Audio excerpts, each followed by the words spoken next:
Boa tarde a todos. Não sei se podemos começar. Ali os nossos amigos da transmissão é que mandam nisto. Podemos? Vamos a isso então. Boa tarde, bem-vindos. Vamos a começar. Ainda não temos o Nadim connosco, estamos à espera que ele chegue a qualquer momento. Vamos começando. A ideia é acabar às 8h15, portanto fazer 2 horas de debate. É um gosto estar aqui convosco neste debate sobre um tema que dispensa, no fundo, apresentações sobre a importância dele. Vou começar por apresentar as pessoas que estão aqui na mesa, começando aqui da minha direita mais próxima para a mais longínqua. Aqui ao meu lado está o Filipe Chartas Azevedo, que é economista estatístico. Pedimos à plateia que não se manifeste. Ele foi o coordenador destas propostas de saúde da Iniciativa Liberal para as eleições de 2019 e também para as de 2022 e é o relator do roteiro da Lei de Bases da Saúde. No fundo, foi também o organizador do livro que está hoje a ser lançado. Temos a Carmen Garcia, enfermeira em geriatria, colunista do Jornal Público. Tem uma personagem, que é a enfermeira imperfeita, com muita modéstia, seguramente. Temos o Alexandre Lourenço, membro do PST, administrador do hospital. Já não? Próximo não. Tinha essa indicação, não? Não. Esqueçam esta parte. É administrador hospitalar no Centro Hospitalar e Universitário de Coimbra. Nem próximo? Nem próximo? Não. Então, independente. E é professor da Escola Nacional de Saúde Pública. Temos o Alder Beleza, membro da Comissão Política do PS. Aqui está certo. Médico e presidente da SEDES. Temos o João Massano, médico neurologista, coordenador do Centro de Investigação e Ensaios Clínicos no Centro Hospitalar Universitário de São João. Entre outras coisas, dos vossos currículos todos, que eu me dispenso de indicar. Estamos à espera do Nadim, está ali uma cadeira vazia. O Nadim é professor universitário na nova SPE, é especialista em gestão de saúde, estratégia e inovação e a qualquer momento, esperamos nós, vai juntar-se a nós neste debate. Isto é suposto ser um debate informal, vivo, portanto, quanto menos o moderador tiver que intervir, melhor. E começaríamos, nós temos, no fundo, este nosso debate dividido em subtemas, que é para tentar que faça algum sentido depois no final, porque o tema é vasto e exige alguma organização, mas eu começaria por fazer uma ronda inicial relativamente curta, de 2 minutos, basicamente com aquilo que cada um de vocês considera os pontos essenciais, mais críticos, se quiserem, que estão em causa numa eventual mudança, reforma do SNS. Podemos começar pelo Álvaro Beleza, por exemplo? Pode ser? Eu ia pedir, há aí um microfone de mão, que pode ser partilhado, tem um botãozinho de on-off, e depois vamos também servir-nos estes aqui de mesa, por favor. Muito boa tarde. Primeiro que tudo, muito obrigado. Quero agradecer ao Dr. Filipe Chartas pelo convite muito gentil para estar aqui. Cumprimentar o Paulo Ferreira, os meus colegas de painel. Tenho aqui um jovem médico do Hospital de São João, onde eu me formei, estava-lhe agora a dizer, portanto vim dessa casa. Ao meu amigo Alexandre Lourenço, que é um ilustre administrador hospitalar e que foi presidente da Associação dos Administradores Hospitalares e também foi administrador da ACSS, que é quem governa o sistema de saúde, isto é, quem deveria, teoricamente, governar, e agradecer esse convite. Bem, eu estava aqui a pensar em que qualidade é que vou falar. É de médico do SNS, quase há 40 anos, em indicação exclusiva. Sou quase tão velho como o SNS, que faz hoje 37 anos, penso eu. 43 anos, hoje. Portanto, é um bom dia para debater a saúde em Portugal. Vou falar como socialista liberal, militante do Partido Socialista desde 1985 e ainda membro da Comissão Política. Alguns lá dentro há dias um jovem quadro do PS disse que eu era um dinossauro do PS, portanto já sou mais do que antigo. Ou então como presidente da SEDES. Eu, se não me levarem mal, vou falar como médico no SNS. Sou médico da carreira hospitalar, fiz os concursos todos e as provas, sou chefe de serviço, estou no topo da carreira, sou diretor do Serviço de Imunoterapia do Hospital de Santa Maria e fiz a minha vida, dei a volta quase ao país, porque tirei a especialidade em Coimbra, nos hospitais da Universidade de Coimbra, dirigi e montei os bancos de sangue do Alentejo e do Algarve, fui presidente do Instituto do Sangue, que juntei com a transplantação, e agora como diretor de serviço e sou professor da Faculdade de Medicina Transfusional. Portanto, dediquei a minha vida e dedico ao Serviço Nacional de Saúde. Como imaginam, conheço razoavelmente bem, tive experiência política e até responsabilidades no Partido Socialista da área da saúde e, portanto, aprendi muito ao longo dos anos também com académicos, com gente que pensa a saúde, com os ministros da saúde e agora nas sedes tenho o privilégio de ter lá os ex-ministros da saúde, professores desta área, gente que pensa a ti, és dos melhores que lá está. E o que é que eu posso aqui comentar? Primeiro, eu conheço o livro, portanto, que lá está, o Filipe foi muito gentil e enviou-me. O que é que me parece e o que é que me oferece aqui dizer? O avanço civilizacional, e já agora estamos aqui numa casa, o Grêmio Literário, que é uma casa por onde estiveram desde sempre grandes liberais, desde o liberalismo do século XIX até aos nossos tempos, e estava a pensar nisto aqui a subir o chiado.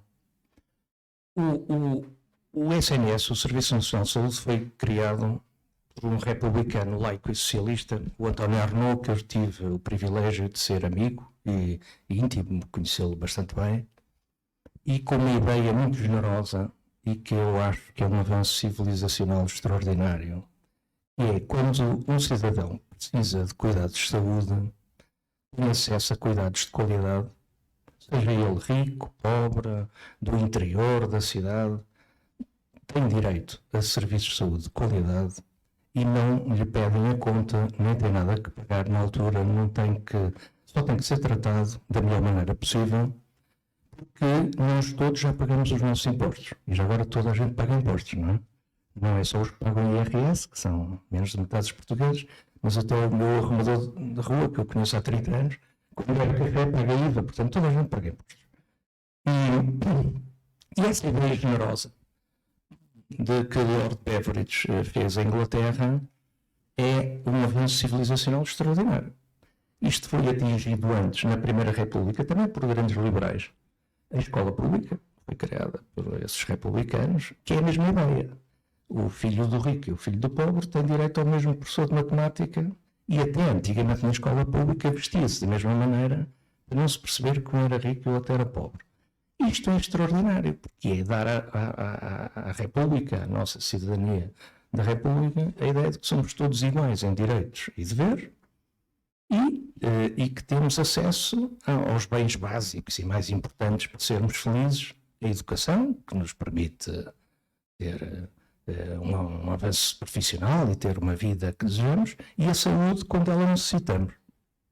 Agora, quanto à saúde e o sistema Beveridgeano, e acho que está em causa e é isto que tem que se trabalhar para se melhorar. Essa ideia de um sistema de saúde gratuito, universal e gratuito, público, para todos, e que dê saúde de qualidade a todos, e que cada cidadão chega lá, como chegava há 40 anos, ou há 30, seja em Inglaterra, seja em Portugal, e o sistema dizia assim: você tem este médico de família, tem este problema, agora tem um problema do coração, vai àquele cardiologista daquele serviço do hospital, faz aquelas análises, a gente entregava-se no sistema, o sistema tomava conta e as pessoas eram tratadas e bastante bem tratadas. Isto hoje, no século XXI, no tempo que vivemos, não é possível. E o que é que se passa hoje? Nós não temos acesso universal a todos de saúde de qualidade pelo Serviço Público de Saúde. E não é possível por várias razões. A primeira razão de todas, estrutural. As pessoas hoje têm uma informação que não tinham há 100 anos. E, portanto, qualquer doente meu hoje tem o doutor do Google e não faz aquilo que eu mando fazer. As pessoas hoje querem, primeiro, sabem mais sobre a doença e discutem com o médico, o que é ótimo, porque é preciso gente culta. E, portanto, isso já é um avanço das nossas civilizações. Segundo, quer escolher. Quer ter direito de escolha. As pessoas, e bem, querem ter direito de escolha em tudo. E escolhemos no telemóvel, mandamos vir o Uber e o jantar que queremos. Quem pode, e temos partido do princípio que a ideia é que todos possam, quer escolher. Portanto, nós temos que garantir serviços de qualidade, garantir que as pessoas possam escolher e que a sua opinião conta, e, portanto, e que não são encaminhadas em rebanho como eram antigamente. E agora, vamos à terceira, que é o que também correu mal, como se percebe, é a questão da gestão. Isto é, um sistema Podemos público... ficar com esses 3 pontos, Salva, para já? Gestão, já vamos depois analisar isso tudo. Certo. Gestão, acesso e qualidade. Ok, eu acabo já. O último problema, qual foi o problema que nós chegamos aqui? É o problema de gestão. Antigamente, há 30, 40, 50 anos, era mais fácil fazer uma gestão pública de setores públicos com maior eficácia. E este sistema Beveridge tinha uma vantagem. Com menos dinheiro, fazia-se melhor. Porque as pessoas não tinham que andar a fazer vários exames. E ao serem conduzidas, como eram os líderes e os players, os médicos, que decidiam o que é que se fazia, no fim das contas, bem gerido, isto acabava de funcionar bem. Com menos dinheiro fazia-se melhor. O que é que aconteceu entretanto? Aconteceu que a gestão agravou-se muito por vários problemas e que me parecem óbvios, que é, não há simplicidade, como é que eu dizer? Não há quem mande, ainda hoje estava a dizer isso no sistema. Isto funciona quase em autogestão. O sistema quase que funciona em autogestão.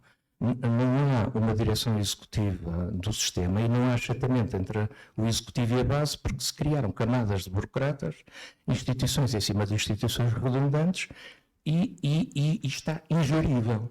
Portanto, o que é preciso fazer? Já vamos lá depois do ponto a ponto, pode ser? Pronto. Se não, obrigado. Alexandre Lourenço. Vamos, Alexandre. Obrigado. Tenho mesmo que ser draconiano. Deixa-me só ser rápido sobre uma pequena ponta e já vou ao livro.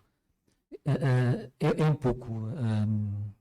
para já agradecer o convite para comentar a proposta e quem tiver a oportunidade de ler o meu capítulo, o meu comentário, vê que eu traço várias, e por exemplo discutir sobre isto, mas tecnicamente várias críticas à proposta, mas deixa-me dar nota disto. Eu considero-me, para além de tudo, um homem livre e ter capacidade de dizer o que me precisa, sem me catalogarem com nada. E como homem livre, os moderadores, tem que ser homem livre e homem responsável, ou seja, quando alguém critica, apresenta soluções e alternativas e tudo mais. Agora, os catálogos é que não. Porque as pessoas têm direito a serem livres e de expressarem a sua opinião, e quando são contrários de alguma ideia, é muito fácil no nosso país dizerem, não, aquele tipo está a dizer aquilo porque é daquele partido. Ou ao contrário. E infelizmente a Iniciativa Liberal, neste aspecto, aceitou que eu fizesse uma crítica à sua proposta e publicou-a num livro. E isto é ser livre em Portugal. Portanto, os parabéns à Iniciativa Liberal por aceitar que existam críticas e propostas construtivas às suas iniciativas. E este é o ponto fulcral do sistema público de saúde hoje em Portugal, que é isso que está aqui a ser discutido. É a incapacidade de todos nós sermos capazes, esta incapacidade para discutir. E de certa forma, criamos uma série de anátemas sobre um sistema que não funciona objetivamente e nós continuamos a insistir sobre uma coisa que não funciona por esses anátemas. E confunde-se prestação pública com serviço público, confunde-se uma série de coisas, mantendo um status quo do sistema que não consegue mudar nem evoluir.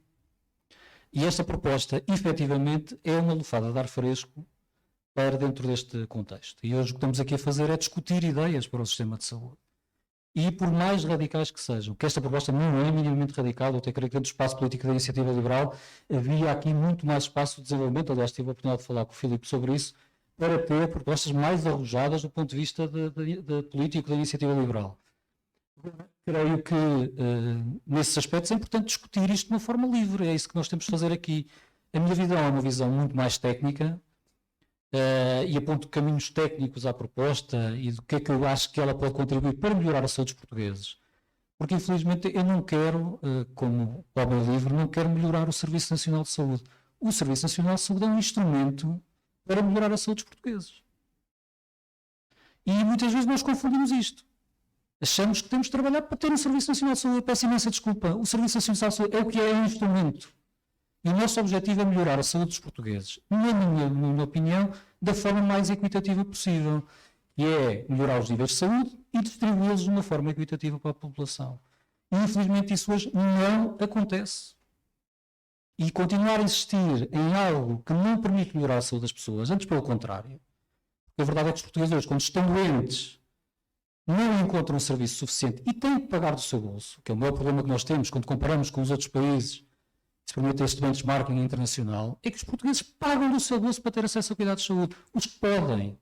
Os 20% mais pobres em Portugal não têm acesso a cuidados de saúde oral. Pura e simplesmente. Não têm. Como não têm acesso a uma quantidade de coisas. Não conseguem comprar medicamentos nas farmácias, alguém que tem uma pensão de miséria. E o sistema não responde à necessidade destas pessoas. Quando devia estar a proteger, e isso é que me choca ainda mais, não é? Se estivéssemos a falar de um governo de esquerda, seria suposto no limite que se protegessem as pessoas que têm mais dificuldades de acesso. Mas não. O que se insiste é no modelo que prejudica estas pessoas. Que não defende estas pessoas, que não se apresentam propostas para estas pessoas. E hoje, pronto, é isso que eu espero aqui discutir convosco hoje, é como é que nós melhoramos a saúde dos portugueses, além de tudo, e como é que esta proposta pode melhorar ou não a saúde dos portugueses, em que medida, e no meu ponto de vista, como é que ela pode ser melhorada para melhorar a saúde dos portugueses. Vamos a isso, obrigado. Carmen Garcia, não sei se querem utilizar estes microfones também, implica chegarem-se à frente, não é? Não, eu estou também cá atrás, não sei nenhum. Então, eu sou a Carmen, sou enfermeira, estou muito aborrecida pela localização, ao contrário de toda a gente, porque eu venho do Alentejo, onde é tudo plano, metem-me no fim de uma escadaria. Eu andei, quando o Filipe ligou, tive de parar e pensar, meu Deus, isso não é uma sala de uma dinâmica aberta porque eu vou infartar aqui. E nós agora nunca sabemos se estamos em segurança para ter um acidente desses. A minha perspectiva do SNS é a perspectiva de quem trabalhou muitos anos lá dentro. Eu trabalhei 11 anos no SNS, sempre em unidade de cuidados intensivos. Saí porque ao fim de 11 anos estava exatamente, ou melhor, estava pior do que no dia em que entrei, em termos remuneratórios. O meu último vencimento no SNS foi de 986 euros, depois de 11 anos de cuidados intensivos, e achei que não dava mais, portanto, que efetivamente não era para mim, não me senti valorizada, nunca progredi um único escalão na carreira. E pensando nas questões mais práticas, naquilo que eu acho que tem vindo a falhar, eu acabei por me dedicar no setor privado à geriatria, foi sempre a minha área preferencial, apesar de eu tinha aquela ideia de eu vou ter de ir para o hospital e vou ter de ganhar outro traquejo, e foi isso que fiz, mas depois dediquei-me à geriatria, que é efetivamente a minha área de eleição, e uma coisa que nós temos de perceber é, nós vivemos muito mais do que vivíamos há 43 anos, quando o SNS foi criado, vivemos mais, e vivemos com muito mais doenças, portanto, as pessoas coexistem com muito mais comorbilidades. Eu hoje estava a preparar a medicação de um utente que toma 38 comprimidos por dia, portanto, num utente só, e este utente tinha 91 anos, coexistem 10 patologias diferentes, portanto, viver mais tempo significa viver com mais doenças, significa precisar de mais cuidados de saúde. O SNS não conseguiu dar essa resposta. Além disso, há um problema grave dentro do SNS, que é um problema interno. Nós nunca podemos... Eu nos 11 anos que trabalhei no SNS, eu nunca tive uma chefia que chegasse ao seu lugar através de concurso. Nunca existiu um concurso para a eleição de uma chefia. Eu tive 3 responsáveis de serviço que foram escolhidas pela enfermeira diretora. A enfermeira diretora foi escolhida pelo Conselho de Administração. O Conselho de Administração foi nomeado pelo Governo. Eu nunca tive uma chefe, na verdade, nem eu nem a minha equipa, portanto nós éramos uma equipa de cerca de 30 enfermeiros, nós nunca tivemos uma chefe que tivesse chegado àquele lugar por mérito próprio ou quem a equipa reconhecesse algum mérito. Esse é um problema grave no Serviço Nacional de Saúde e é uma coisa que tem urgentemente de ser posta em cima da mesa e de ser discutida. Estes cargos por nomeação, estas constantes nomeações, sem a existência de um concurso, ninguém quer saber do mérito dentro do SNS, isso é um problema muito grave que nós temos. Não importa neste momento, nós tivemos um caso, eu posso dar este exemplo prático, eu gosto de exemplos práticos. Quando eu trabalhava na unidade de cuidados intensivos coronários, nós tivemos um colega que foi o melhor enfermeiro com que eu trabalhei, era um enfermeiro que fazia muitas horas de helicóptero do INEM, era um homem com imensa experiência, um enfermeiro especialista, mas que era uma figura que incomodava a chefia, portanto, que fazia imensa força, era uma contraforça dentro do serviço, mas que tinha a equipa com ele. Aquilo começou a incomodar tanto que ele foi progressivamente perdendo todas as competências que lhe tinham sido atribuídas. Chegou ao ponto em que a equipa, os assistentes operacionais, administrativos, enfermeiros e médicos do serviço, escreveram uma carta à direção de enfermagem e ao Conselho de Administração do hospital. Na primeira vez a carta desapareceu, apesar de ter dado entrada pelo expediente, ninguém sabia dela. Esperámos 3 meses, fomos procurar a carta, ninguém sabia, demos nova entrada da carta. Até hoje, eu já saí em 2020, nunca houve resposta, ele continua encostado e é isto que acontece. Portanto, o mérito continua a valer muito pouco dentro do SNS. Não existem concursos para a nomeação das chefias e isto é outro problema. Portanto, há várias coisas às quais o SNS não se soube adaptar ou que pioraram até. Eu não quero roubar muito tempo agora, mas vamos falando sobre elas. Mas a verdade é que sim, há muita coisa que nós precisamos de mudar se queremos manter o SNS nos moldes em que está, o que, acredito eu, não seja possível neste momento. Posso-vos dizer que no último ano que eu trabalhei, nos últimos 2 meses, nós tivemos 38 dias sem uma coisa que são seringas de 100 ml, que são as seringas com as quais nós fazemos estou a falar de uma unidade de cuidados intensivos, com as quais nós fazemos a lavagem vesical aos utentes que estão avaliados. Portanto, é uma técnica que deve ser ascética, não é? Nós estamos a manipular uma coisa que vai para dentro da bexiga e nós não tínhamos seringas de 100 ml. Achámos que era um problema, uma coisa pontual, começámos a pedir aos outros serviços, quando arrebentámos com o estoque do hospital inteiro, informaram-nos lá da gestão de estoques, do armazém, que enquanto o hospital não pagasse, que enquanto não existisse dinheiro, não iam repor o material. Então nós andámos 30 e tal dias a fazer, eu não sei se aqui em Lisboa vocês usam a palavra enxerto, nós usamos, gostamos muito, a fazer um enxerto que não garantia asepsia nenhuma, mas é neste ponto em que nós estamos, no ponto em que, eu lembro-me perfeitamente, eu voltei ao SNS durante a pandemia, porque a consciência, não é? O grupo falante está cá e eu não consegui ficar, e eu voltei, assinei uma prestação de serviço de 3 meses com o SNS e voltei. E no dia que o nosso primeiro-ministro disse na televisão que não faltava material no SNS, nesse dia, por coincidência ou não, o meu colega de turno passou o dia, portanto as 8 horas, a meter pregos nas paredes para pendurarmos os choros e tínhamos 4 utentes internados no chão do corredor. Portanto, numa unidade de retaguarda que foi criada, estamos a falar de um período excepcional com certeza, mas curiosamente no mesmo dia em que não falta material, nós não temos um suporte de flor e andamos a pregar pregos nas paredes. Portanto, sim, houve-se poucas pessoas de dentro, ouvem-se muitas chefias, ouvem-se muito poucas pessoas que estão efetivamente na prestação direta de cuidados. Talvez esse seja outro problema. Que está no terreno. Obrigado. João Massano, posso pedir-lhe para usar esse microfone, se calhar? Vamos ainda aqui, se fica aqui, se calhar, convosco. Obrigado, boa tarde a todos. Notas iniciais, por favor. Eu vou ter que me chegar à frente. Exato. Alguém tinha que ir fazer. É verdade. Boa tarde a todos. Eu, em primeiro lugar, não posso deixar de agradecer ao Filipe o convite que me endereçou para participar nesta obra. Para mim foi um grato prazer e muito obrigado. E também gosto muito de estar aqui a partilhar este painel com vocês, aqui com a moderação do Paulo. Para ser muito rápido, senão o Paulo fulmina-me com o olhar ali daquele lado da mesa. Quer dizer, eu no fundo, eu acho que nós, se calhar, dizemos as coisas. Este é melhor, de facto. Nós, se calhar, dizemos as mesmas coisas de uma maneira um bocadinho diferente. E eu, se calhar, tenho aqui uma posição muito mais próxima do Dr. Alva, por sermos os 2 médicos e também, talvez, da Carmen, porque a nossa grande preocupação, a nossa preocupação primária é que se cumpra aquilo que é o imperativo ético de uma sociedade democrática liberal, que tem que proporcionar cuidados de saúde adequados às pessoas. As pessoas é que têm que estar no centro da nossa preocupação e esse tem que ser o objetivo do sistema de saúde. A questão é como é que chegamos lá. E se é verdade que quando o Dr. Arnaud criou o Serviço Nacional de Saúde, foi esse o objetivo que tinha em mente e certamente utilizou os meios que considerou mais adequados e que se calhar durante muito tempo foram adequados para a nossa sociedade, agora é manifesto que não são adequados. Nós temos um sistema em permanente degradação desde há anos para cá. E isso é visível na forma como as pessoas, aquilo que devia ser um sistema que trazia equidade, acabou por ser um sistema gerador de muita desigualdade. Porque a verdade é que nós hoje em dia estamos a caminho de um país e 2 sistemas, perdoem-me a expressão, em que temos pessoas que conseguem ter poder económico para aceder quando querem e às equipas clínicas que querem, no sítio onde querem.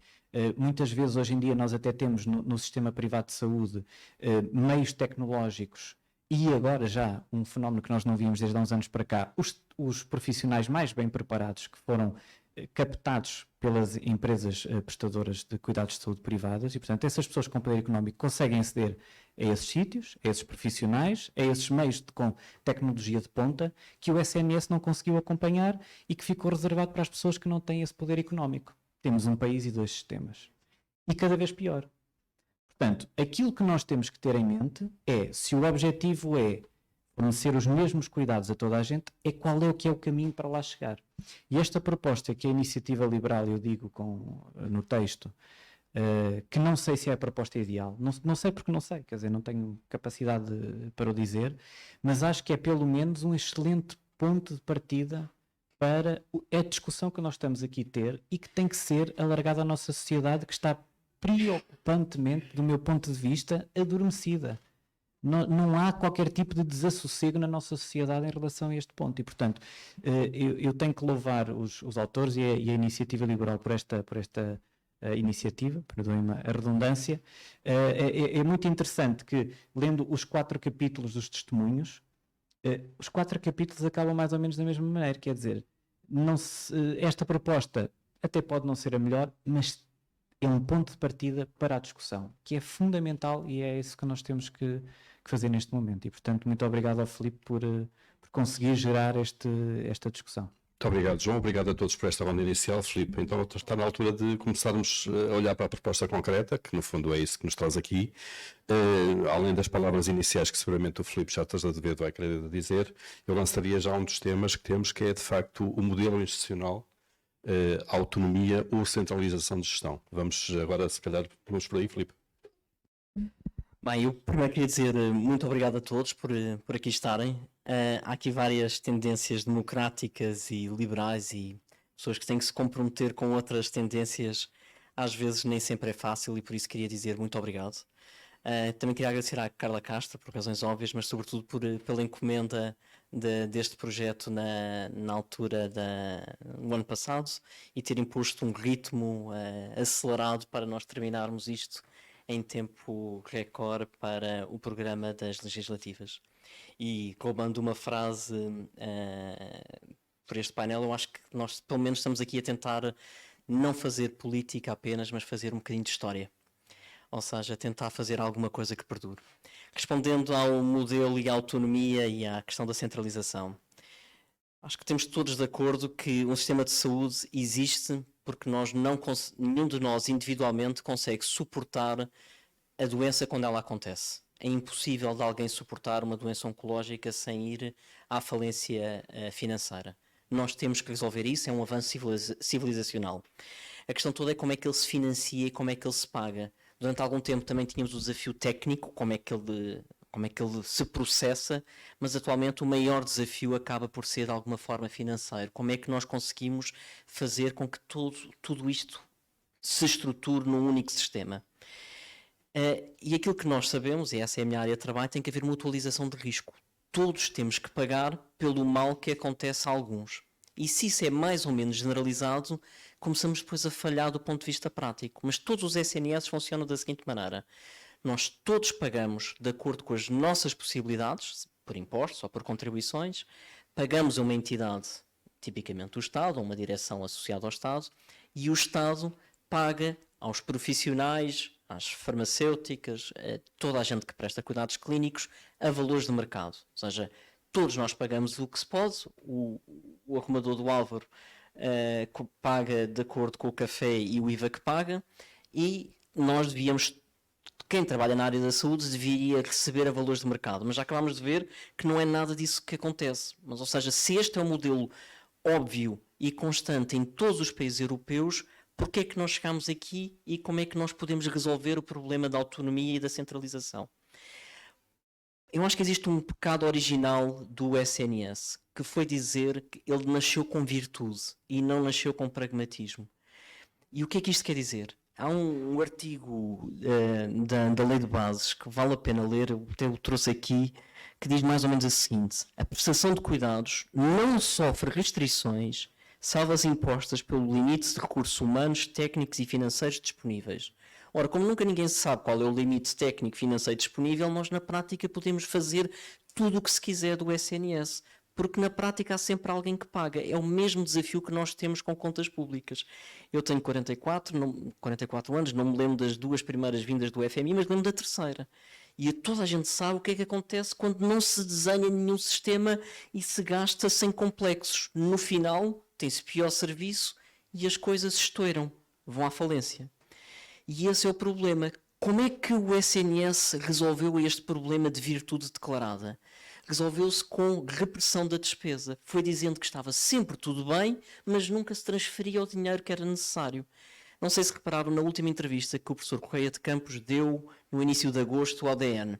Ele diz a dada altura que no tempo dele, enquanto ele foi ministro, ele transferia 90% dos fundos necessários para a administração hospitalar e dizia que aquilo era ótimo. E até diz com uma certa candura para quem está a ler e fica a olhar, mas só se transfere 90%, tem o restante de 10%. Mas o mais chocante não é ele dizer que só se transfere 90%. Ele diz, bem, isso até era aceitável, isso assim é que devia ser. É que agora só se transfere 70%. E a pessoa pensa, está bem, mas isto não pode ser assim. Nós não podemos gerir um sistema com constantes ganhos de eficiência por repressão da despesa. E quando nós passamos de uma repressão de 90% para 70%, vai tudo a direito. Faltam os pregos, ou faltam os suportes para o soro, faltam as seringas, falta autonomia de contratação, falta tudo. Por isso, a maior reforma que nós podemos fazer, respondendo à pergunta do centralismo, era retirar o SNS de uma função, ou seja, da gestão direta do Estado, tem que ser um subsetor autónomo, tal como é a Segurança Social. Ou seja, ele não pode funcionar como uma gestão de gaveta. Aliás, o novo estatuto, não sei se repararam, diz que o único investimento plurianual que pode existir é para o investimento de capital, ou seja, paredes. O investimento corrente, que na prática significa a contratação de pessoas, continua a ser de gaveta. Há dinheiro, contrata-se. Não há, não se contrata. Fica tão ridículo que a contratação de pessoal tem que ir subindo para aquelas camadas de burocracia e vai quase a Conselho de Ministros para contratar 2 ou 3 pessoas. Isto não vai funcionar, não, é irrelevante. Por isso nós temos que automatizar, enfim, tornar autónomo o SNS. A segunda questão que nós temos que fazer é não ter um SNS, mas por estranho que possa parecer para quem está a dizer que não gosta de burocracias, mas temos que ter vários SNS a percorrer o mesmo espaço. Isto parece uma ideia um bocadinho bizarra, mas eu creio, e vou tentar dizer sempre pessoas que não são das minhas cores e do meu partido, só para se perceber que há espaço para consenso e espaço para melhorias. Não sei se repararam, na última entrevista que o Primeiro-Ministro deu, ele referiu que a ARS Norte não tinha problemas na gestão de pessoal. Aquilo funcionava lindamente. Não sei se é verdade ou não, mas o João está ali a fazer tem algumas dúvidas, eu também tenho. Mas independentemente disso... Ele disse que Lisboa tem muito a aprender com o Norte. Não. Mas a questão toda é que nós, em vez de termos um sistema que permeie o mérito e que permeie a excelência, nós vamos procurar um sistema que funciona, mas funciona hoje. A não ser que se ache que a ARS Norte é divina e que que é um salvador, enfim, como nós tivemos na questão das vacinas, nós temos é que encontrar um processo em que a excelência se vá destacando. Ou seja, para que a ARS Norte surja, depois amanhã poderá ser a ARS do Alentejo, muito boa, pode ser a do Algarve, ou seja, tem que haver um processo em que as pessoas escolham e que permeie a excelência. Ora, isso já está inventado e existe nos outros países. Isso é uma concorrência por subsistemas. Depois, finalmente, temos que organizar a parte da prestação e também temos que ter concorrência. Eu creio que depois o Paulo vai fazer algumas perguntas em relação a isso, por isso eu deixo a questão. Mas os desafios têm que ser retirar a pressão pública, tornar autónomo para que o orçamento deixe de ser virtuoso e seja técnico, e o segundo, pôr concorrência para que a excelência da organização possa vir ao de cima. Bem, e muito obrigado pela rapidez. Alexandre Lourenço, concorda com o modelo ou não? Proposto.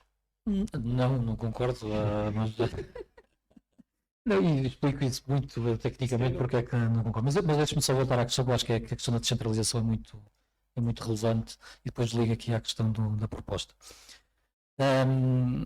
O ponto 1 é que para qualquer um de nós consegue perceber que a prestação de cuidados é descentralizada por natureza. Não é quase unipessoal, um médico, um enfermeiro percebe isso ainda melhor que eu.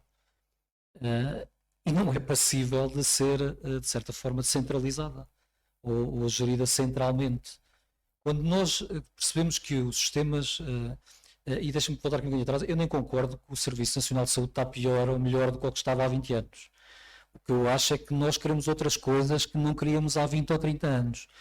E o mundo à volta do Serviço Nacional de Saúde é diferente. Se nós vemos até há 20 anos havia mais listas de espera e pessoas à espera do que hoje. Eu lembro-me nos hospitais que os médicos tinham nas batas a lista dos doentes que iam operar na semana seguinte. E isto não foi há muitos anos, foi há pouco mais de uma década de anos. Portanto, o sistema já esteve, não estou a dizer que está pior, está melhor. A verdade é que as pessoas hoje temos uma sociedade mais transparente, uma sociedade que quer coisas diferentes. E vemos todos os setores à nossa volta a mudar, desde o retalho à banca, e temos um serviço público de saúde cristalizado. E daí que a crítica é muito superior hoje do que era antes. Aqui há 30, 40 anos, nós tínhamos um serviço mais paternalista e ainda hoje, qualquer pessoa que utiliza um serviço público, nomeadamente o de saúde, em muitos aspectos tem a noção que nos estão a oferecer um favor. Parece que nós vamos a um hospital e que não temos de dizer o nome direito, estamos a fazer um favor por nos estar a atender. E hoje isso já não é aceitável. Isso há 20, 30 anos, com uma população muito mais pobre, as pessoas aceitavam isso. Hoje não se aceita. Tal como os trabalhadores não aceitam que trabalhem no serviço público, porque há 20, 30 anos aceitava-se fazer 60 ou 70 horas por semana e hoje qualquer interno reclama por estar a fazer um pouco mais de horas de urgência. Portanto, o serviço público, eu não entro no jogo de dizer que o serviço público está pior. O mundo mudou e nós temos uma percepção diferente da realidade. E quem não quer ver quer manter um serviço como ele existe, e isso já não faz sentido. E é nessa lógica que entra a questão da descentralização. E se nós queremos inovar, não é amarrar um sistema. E já não entra numa lógica, qualquer pessoa consegue entender que não é passível eu precisar de um médico ou de um enfermeiro e ter que pedir ao Sr. Ministro das Finanças para autorizar. Quer dizer, o Ministro das Finanças acha que isso é razoável para qualquer um de nós, que qualquer tipo que tem 2 dedos de testa consegue perceber que não é razoável, quer dizer, que isso é idiota, que é arbitrário, quer dizer, uma coisa perfeitamente estapafúrdia. Qualquer pessoa que tenha uma pequena noção de gestão consegue perceber que isso faz sentido. A única razão é a restrição da despesa. Por isso, esta questão da descentralização, já não vale a pena entrar nesta discussão. O que faz sentido é entrar dentro de uma discussão, talvez, da prestação de serviços públicos de forma descentralizada. E isso faz-se de várias formas. E sem uma administração central tutelar sobre essa forma. A grande questão que nós temos que fazer, até na questão dos serviços públicos, e se queremos melhorá-los, é evidente que o serviço público pode ser prestado por privados. Esta discussão que o serviço público tem que ser prestado por entidades públicas é uma coisa também já pode ser um bocadinho de modé. Quer dizer, o serviço público pode ser prestado por privados. Falamos aqui, o Álvaro Beleza tem esta coisa do Beveridge e do Bismarck. A única coisa que eles têm os dois em comum, que eu costumo dizer, é que os dois já morreram, é que têm em comum e que já nem vale a pena entrar nestas classificações, porque já não há sistemas bismarckianos ou beverigianos. Aliás, quando em Portugal, se entramos nesta discussão de ter um sistema beverigiano, o Reino Unido sempre teve, a Inglaterra particularmente, que se diz que é o nosso modelo a seguir, os médicos de família sempre foram liberais. Liberais, nunca foram funcionários. Sempre foram funcionários liberais. Em Portugal, fala-se criar o SFs modelo C, de iniciativa cooperativa, e logo vão acabar com o SNS. Por ter profissionais liberais a prestar serviços públicos. E essa capacidade de nós centralizarmos isto das pessoas e confiarmos nas pessoas, evidente, com elevada regulação, com contrato, é possível melhorar a forma como prestamos cuidados e deixar espaço para a inovação. Porque a pior coisa que nos pode acontecer é ter um serviço público cristalizado que não consegue responder às necessidades particulares daquela população. A população de Bragança quer uma coisa diferente, certamente, do que a população aqui de Arroios, ou o que seja. Quer coisas diferentes, precisa de coisas diferentes. E essa capacidade dos serviços se dinamizarem em função das necessidades da população é essencial. E quem não fizer a distribuição de serviço público, porque certamente a iniciativa, vão aparecer outras iniciativas que fazem esse serviço melhor.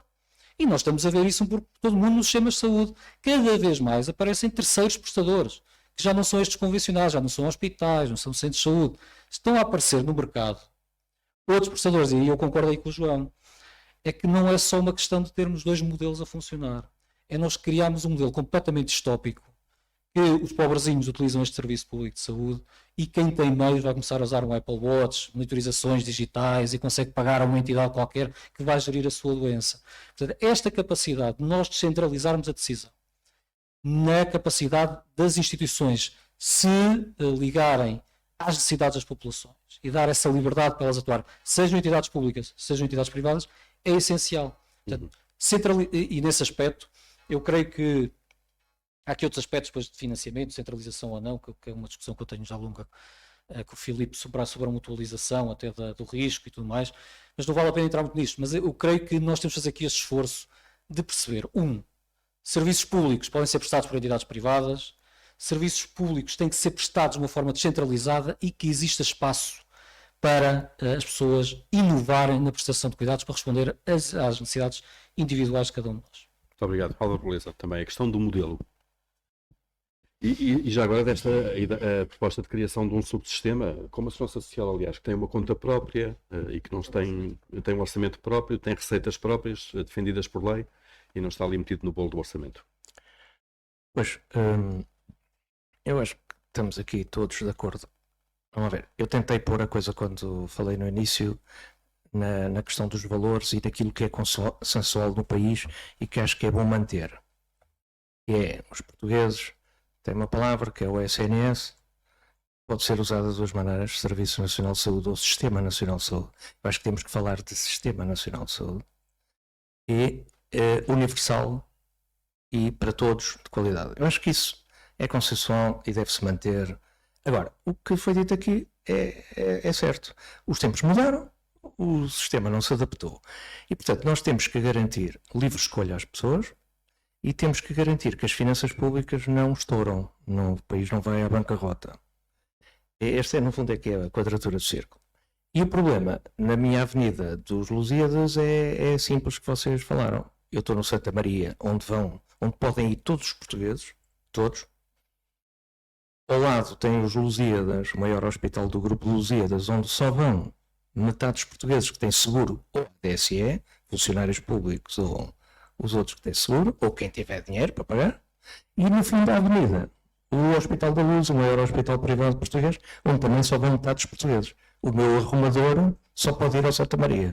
Isto, para o Dr. Arnaud, é injusto. Isto, para quem fundou o SNS, não está certo. E este é o problema que temos que resolver. Como é que se resolve?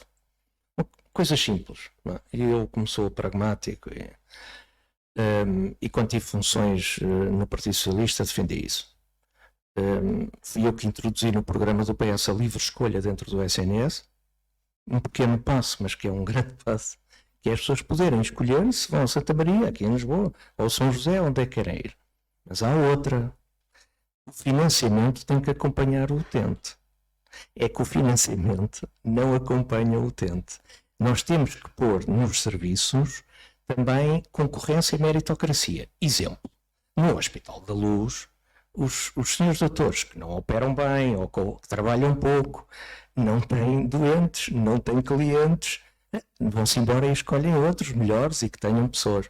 Nos hospitais públicos, não. A gente tem a carreira, quem tem carreira tem emprego para toda a vida e, portanto, não há um sistema que funcione em que o doente, o utente, tem empowerment. E, portanto, temos que arranjar aqui um sistema em que o financiamento tem que seguir o doente. Mas, e agora entro aqui, por isso é que eu gosto de ir buscar, porque eu gosto de chamar os bois aos nomes, eu não tenho medo das palavras. Os sistemas bismarckianos ou de seguros de saúde, como tem a Alemanha, como tem a Holanda, Portugal, a Espanha, a Itália e a Inglaterra, que tem este sistema mais Beveridge, tem uma coisa, é que os seguros, quem tem, e esses países é universal, a saúde para todos, e toda a gente tem. Qual é a vantagem? É que as seguradoras vivem dos saudáveis, certo? Assim como os seguros de automóveis querem que eu não tenha acidentes. Os gajos que dão lucro é os que não têm acidentes. Logo, as seguradoras querem prevenção na saúde. Porque se estiverem doentes, têm um problema. Portanto, esse sistema acaba por ser virtuoso porque defende a prevenção. E depois, porque tem atenção nos custos. Porque tem que ter cuidado, que é uma coisa que aqui o nosso sistema não tem. Atenção nos custos, na despesa. Portanto, o que é que nós temos que arranjar aqui? E já agora em Portugal temos os dois sistemas no mesmo país. Somos o país Uma vez fui a um debate ao Parlamento Espanhol em que o meu colega, que é mesmo médico do PP espanhol, brincou comigo: doutor, beleza, eu não tenho cá em Espanha misericórdias, nem Grupo Melo Saúde, não tenho nada disso. Eu tenho 87% público universal, criado pelo generalíssimo Franco, deu-me logo ali para um republicano e laico como eu, pôs-me logo num lugar.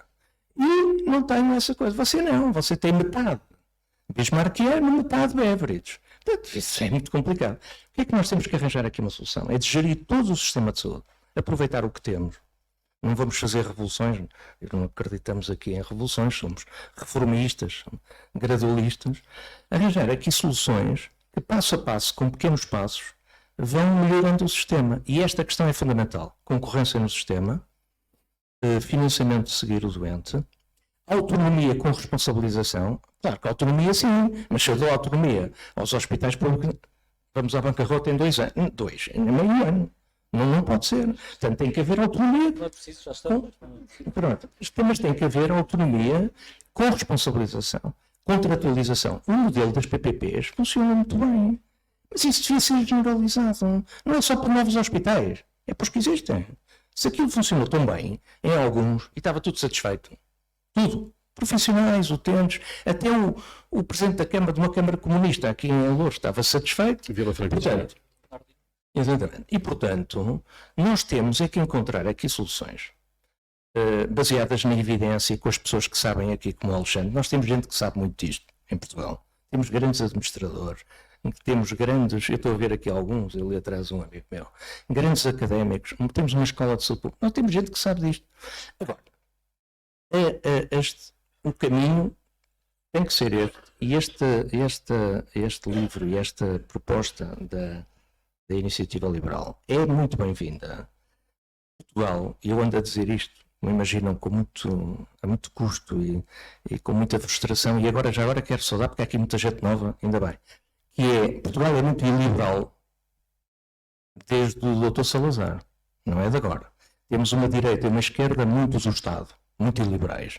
E, portanto, nós precisamos de ser mais liberais nesta postura, na economia, na gestão e a saúde também, como é evidente, e depois, desculpem lá, mas puxar a brasa para a minha sardinha, sermos também sociais. Eu acho que é neste equilíbrio social e liberal que está a solução. E, portanto, resumindo, gerir o sistema de saúde em conjunto, articulando o público com o privado, os serviços públicos, obviamente não têm que ser geridos pelo Estado. O Estado tem que ser mais um Estado regulador e menos um Estado prestador. E desculpem lá eu dizer estas generalidades, mas eu sou médico, não sou técnico, não sou administrador e estou aqui a manifestar a minha opinião, que eu já disse em vários fóruns, incluindo dentro do Partido Socialista, tudo o que eu estou aqui a dizer, já lá disse lá dentro. Porque eu não digo duas coisas em dois sítios diferentes. E é este caminho que o país tem que seguir, com dificuldades, e como disse o Alexandre, se calhar não estamos assim tão pior. O problema é que hoje as pessoas exigem muito mais, e ainda bem. E quanto a mim, ainda não exigem tanto como deviam. A sociedade civil portuguesa ainda é muito anestesiada. O país é muito dependente do Estado, muito obediente, e isto é assim desde Dom Afonso Henriques. Portanto, é isto que nós temos que quebrar este ciclo. Na saúde também. Agora, autonomia com responsabilização, articulação, e esta questão que eu gostava que tu comentasses, nomeadamente, Alexandre. O financiamento de seguir o doente. Obrigado. Álvaro, João Massano, por favor. Pronto, muito rapidamente, quer dizer, o modelo, sim. Só chegando já ao modelo, mas pegando só aqui um bocadinho num ponto que aqui foi dito, é que as pessoas não exigem mais porque são chatas. Não é isso, o mundo mudou completamente, a demografia mudou, vai continuar a mudar, a medicina mudou, a ciência mudou. Nós hoje em dia temos um medicamento em Portugal que para tratar uma pessoa custa 2 milhões de euros. E temos muitos outros que custam dezenas de milhares de euros por ano ao Estado, porque nós chegamos a um ponto da medicina em que vamos tratar uma alteraçãozinha molecular que existe num gene e que consegue melhorar e alterar completamente o prognóstico das doenças. Hoje em dia, na área da oncologia, nós temos tratamentos completamente diferentes. Há pessoas que não fazem quimioterapia, tomam um medicamento, mas esse medicamento, evidentemente, quem o desenvolve não é uma IPSS, não é? Precisa de pagar os processos de inovação e desenvolvimento dos seus medicamentos ou dispositivos médicos, ou seja o que for. E, portanto, o mundo mudou completamente. E achar que, por exemplo, se poderia alterar a forma como as pessoas procuram cuidados de saúde fazendo um manual do SNS, que foi uma proposta que ouvimos recentemente, isto é uma coisa que é importante, mas que não é assim que as coisas vão mudar, não é? Pronto. É claro que temos que aumentar a literacia em saúde, é claro que temos que mostrar às pessoas qual é a melhor forma de utilizar os serviços que têm, mas não é isso que vai mudar. Portanto, as pessoas não vão alterar o seu padrão de procura, e se alterarem é no sentido de aumentar. E o nosso padrão de oferta, provavelmente, se formos fazer as contas, também aumentou muito nestes últimos anos. O problema é que não tem conseguido acompanhar a procura. E depois, no fim disto tudo, com este desenvolvimento todo, nós não temos dinheiro para pagar isto tudo, até porque a economia do país cresce a um ritmo anémico há décadas e, portanto, também não temos dinheiro para pagar como a Alemanha, não é? Quer dizer, nós gastamos mais ou menos o mesmo em percentagem do PIB per capita que a Alemanha gasta nos cuidados de saúde, só que em 2019 nós gastámos 3.500 euros e a Alemanha gastou 6.400, e é a mesma percentagem do PIB, não é? Pronto. Ora bem, dito isto tudo, peço desculpa agora sim, rapidamente, o modelo eu acho que nós estamos de acordo, quer dizer, nós não podemos ter a mesma entidade Estado a regular, prestar, financiar, fiscalizar, tudo e mais alguma coisa, quer dizer, isto não é possível, temos que separar. E a primeira coisa que acho que temos que separar é, sem dúvida, a prestação do financiamento. O Estado deve ter um papel muito importante na regulação. A Ordem dos Médicos é uma entidade que está, e dos enfermeiros são entidades que estão delegadas pelo Estado português para fazer a regulação técnica das profissões respectivas. Portanto, tem um papel de regulação. Pode ter outras entidades independentes, como é o caso, por exemplo, da entidade reguladora de saúde, que se calhar também precisava de algumas modificações nos seus papéis. Alexandre. Portanto... isto para dizer que nós não temos dúvidas nenhumas. Eu não tenho competência técnica para dizer, ao contrário do Alexandre ou do Filipe, qual é o melhor modelo económico ou financeiro para o fazer. Mas certamente que é preciso separar estes papéis, não tenho dúvida nenhuma, porque no caminho em que nós estamos, o relatório do Conselho de Finanças Públicas de maio de 2022 diz que mais de metade das unidades prestadoras de cuidados de saúde em Portugal em 2020 fechou o ano em falência técnica. E todos eles tiveram resultados líquidos negativos, num total agregado de quase 800 milhões de euros. E, portanto, se é este o caminho que nós queremos seguir, a acumular dívida, e sem conseguir melhorar os serviços que prestamos à sociedade, obviamente alguma coisa tem que ser feito. E, se calhar, é este o primeiro ponto em que é preciso pegar, sem dúvida. Obrigado. Carmen Garcia, também a questão do modelo. E vamos misturar já aqui a seguir a questão de financiamento, obviamente, e do papel do Estado. Ok. Eu devo ter escrito umas 10 vezes no capítulo, que eu não percebo nada de economia. A única economia que eu tomo conta é da minha casa e está um exercício cada vez mais chato de se fazer, na verdade. Mas eu sei o que é trabalhar dentro de um serviço economicamente estrangulado, portanto, dentro de um serviço com uma carência absoluta de verba, e isto traduz, ou seja, isto tem consequências diretas na saúde das pessoas, não é? Isto não é um conceito teórico, olha, não há dinheiro, mas efetivamente isto traz consequências negativas para as pessoas. Por exemplo, um dos exemplos mais gritantes tem a ver com as dotações dentro dos serviços. Há rácios de segurança, eles existem. Neste momento, eu não percebi bem, deve haver aqui alguém melhor informado do que eu, mas há uma tentativa qualquer de deixarem de ser as ordens a defini-los, não é? O que seria aterrador, o que é verdadeiramente. Eu sei que eu tenho um amigo aqui da IEL, cada vez que eu falo em ordens, a careca dele começa a brilhar de angústia, mas na verdade, neste sentido, as ordens são muito importantes, porque esta definição dos rácios de segurança não pode ser feita pelas administrações hospitalares, não pode. Uma vez um administrador do meu hospital perguntou-nos muito ofendido, mas porquê é que numa paragem, seja numa paragem cardiorrespiratória, tem que estar aqui 2 enfermeiros? Então, um nas compressões, outro nos fármacos. Então, Então, porque isto foi num dia que nós tivemos um hospital, infelizmente, Portugal está dividido em dois, não é? E o Portugal interior não é o Portugal litoral, não é o Portugal que vocês conhecem aqui.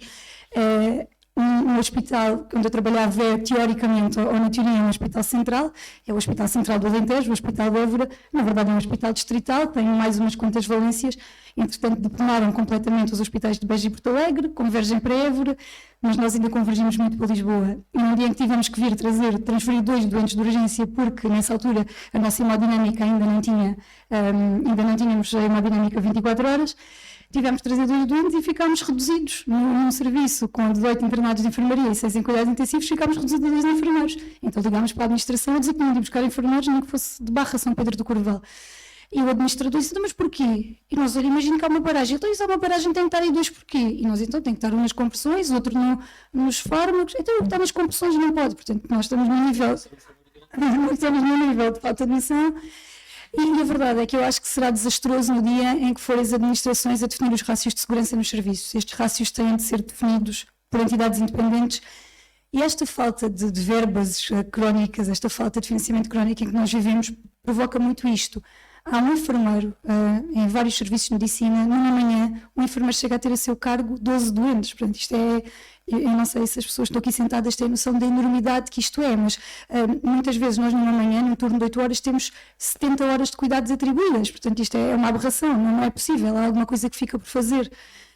Há poucos dias enviei um utente meu para o hospital, teve menos de 48 horas no serviço de urgência, onde havia um colega só, no balcão homens, para cerca de 40 utentes. O utente levava a pele íntegra e voltou com 2 úlceras de pressão. Portanto, estas coisas, ou seja, esta falta de verbas crónica tem uma tradução direta na qualidade dos cuidados prestados e uma implicação direta na saúde das pessoas. Isto não é só a gente dizer não há dinheiro, vivemos estrangulados. Portanto, sim, parece-me, mas lá está, eu percebo muito pouco de economia, eu disse isso ao Filipe, o meu capítulo é um capítulo muito mais técnico, é um capítulo muito mais focado noutros pontos.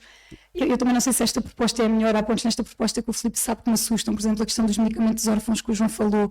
Eu não sei exatamente nesta proposta onde é que a podemos enquadrar. O Filipe está farto de me dizer, mas eu continuo não totalmente convencida com essa explicação.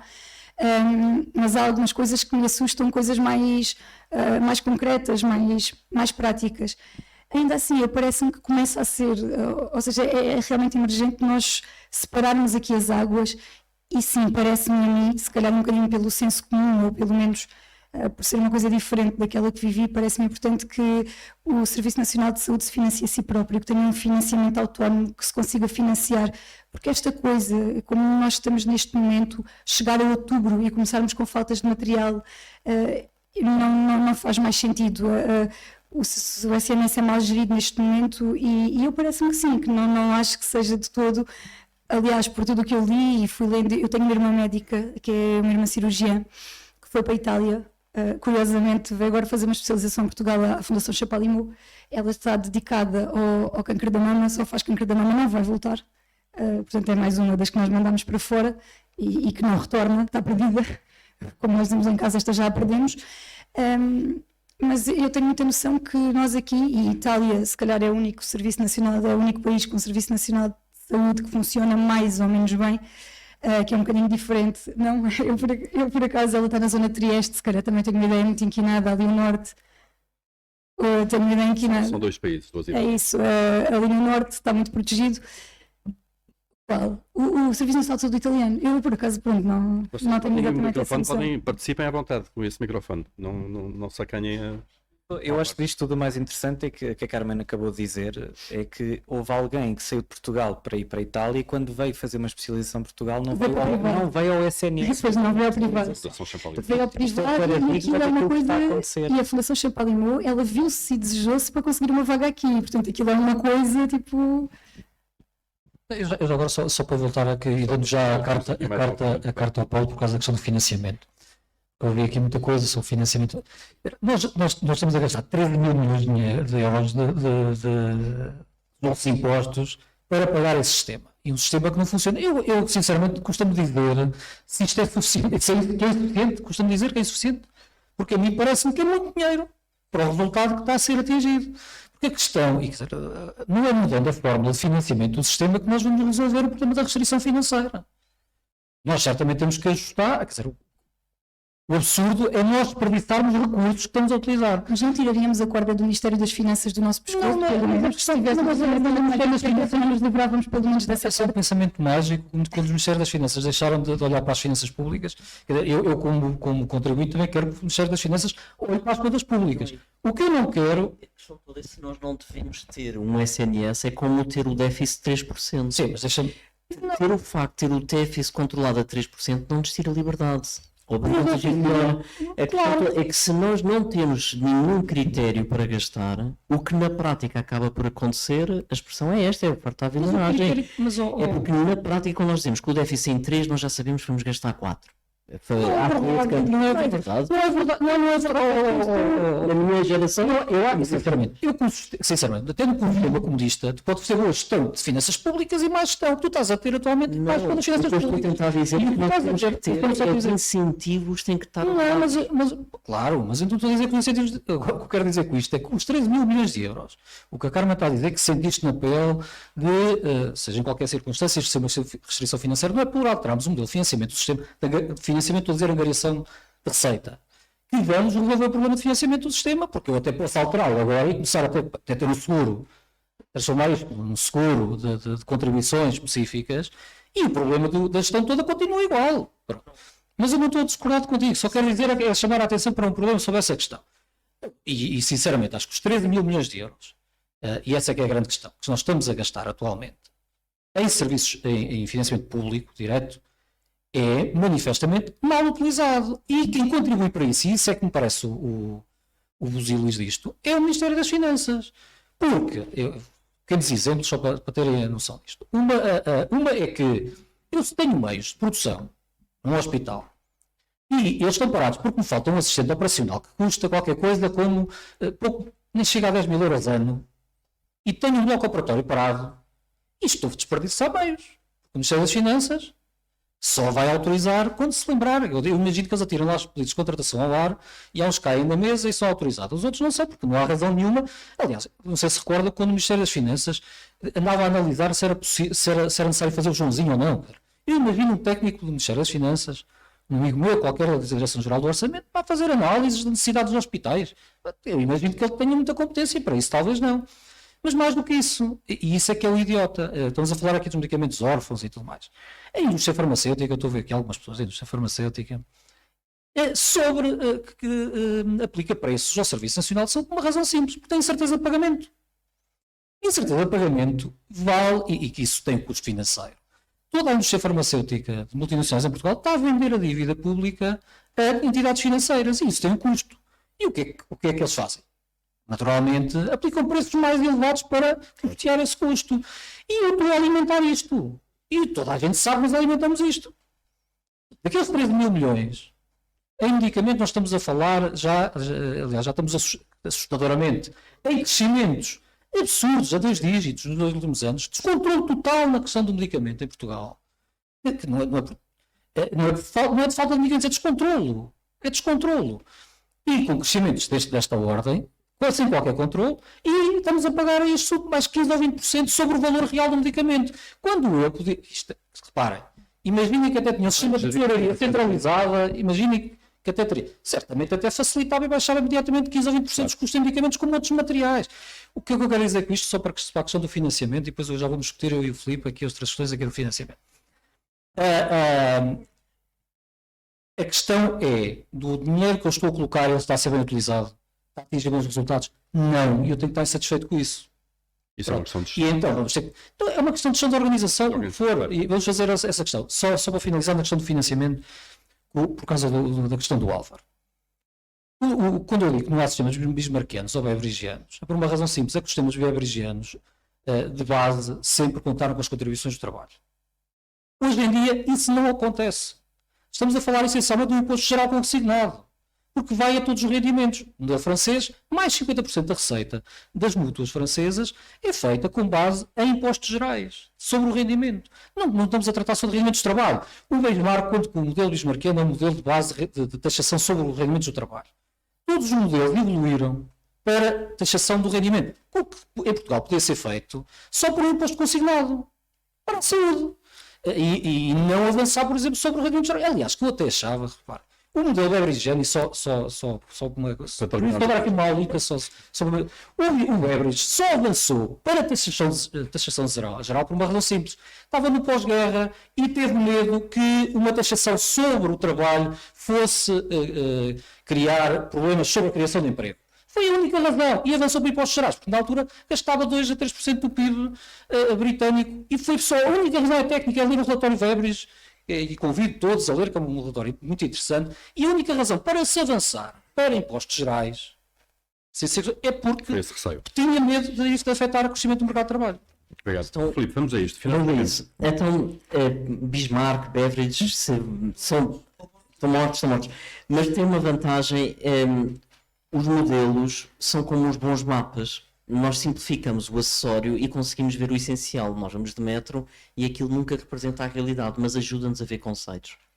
Aqui o que está a razão por qual nós queremos o modelo bismarckiano tem a ver com aquilo que normalmente o modelo bismarckiano diz: o SNS vai ter que ser financiado por contribuições sobre o trabalho.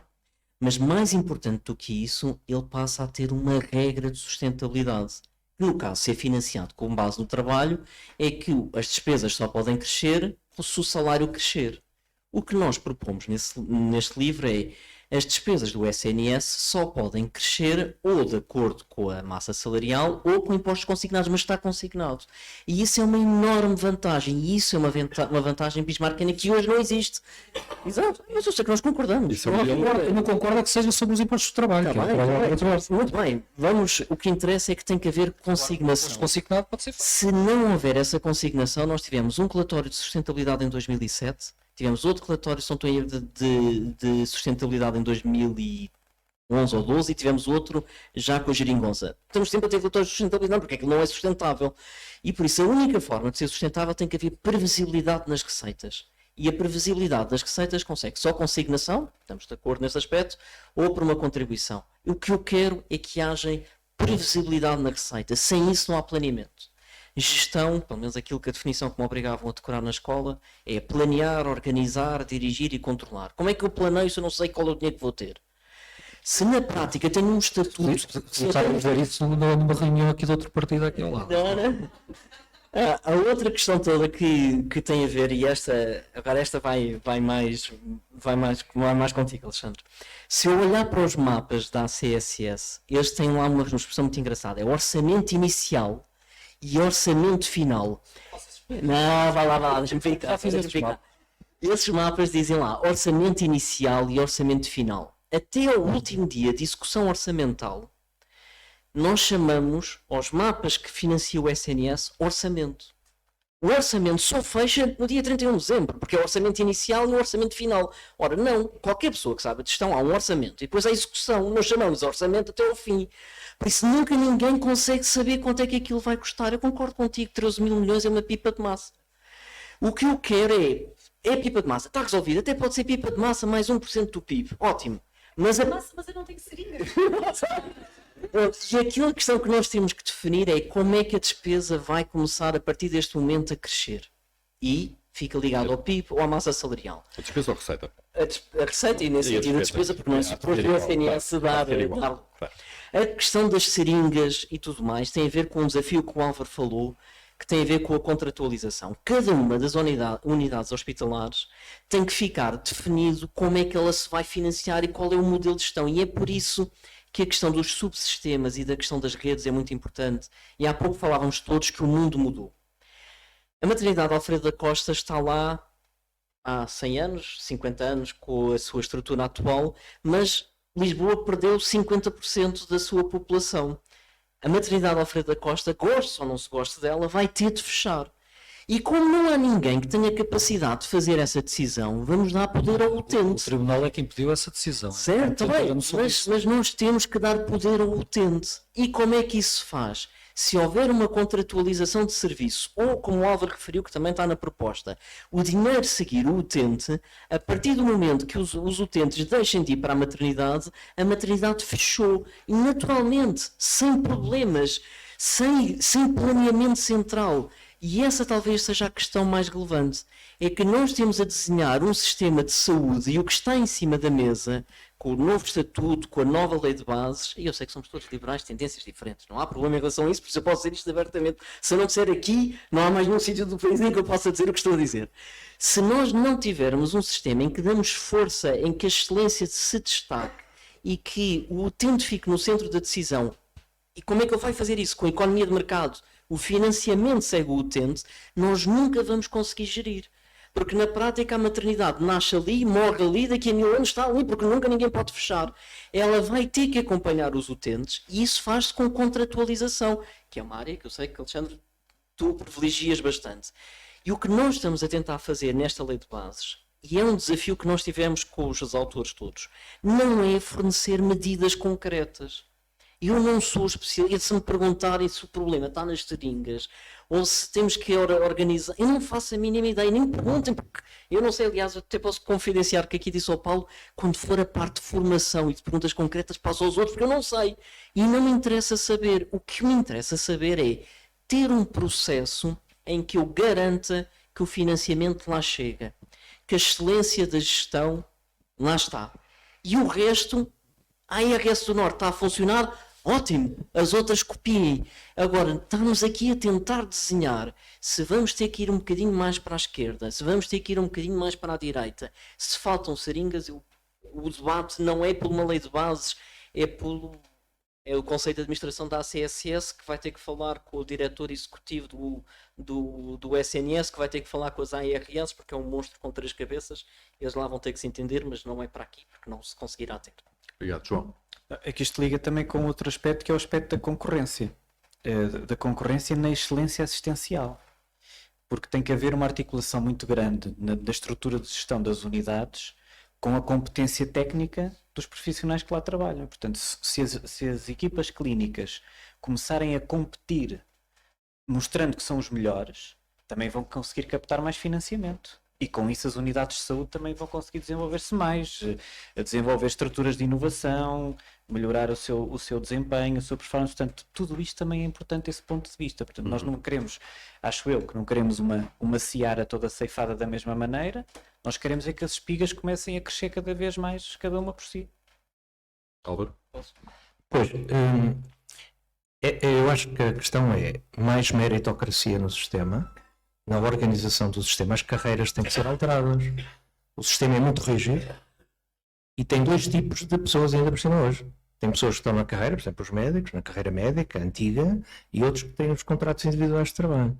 Portanto, isto é injusto, não faz sentido. Tem que se mudar o sistema de carreiras, de contratação, ou seja, médicos, enfermeiros, devem estar todos em igualdade de circunstâncias, de regra. As regras têm que ser as mesmas, devem ser as mesmas, que não são.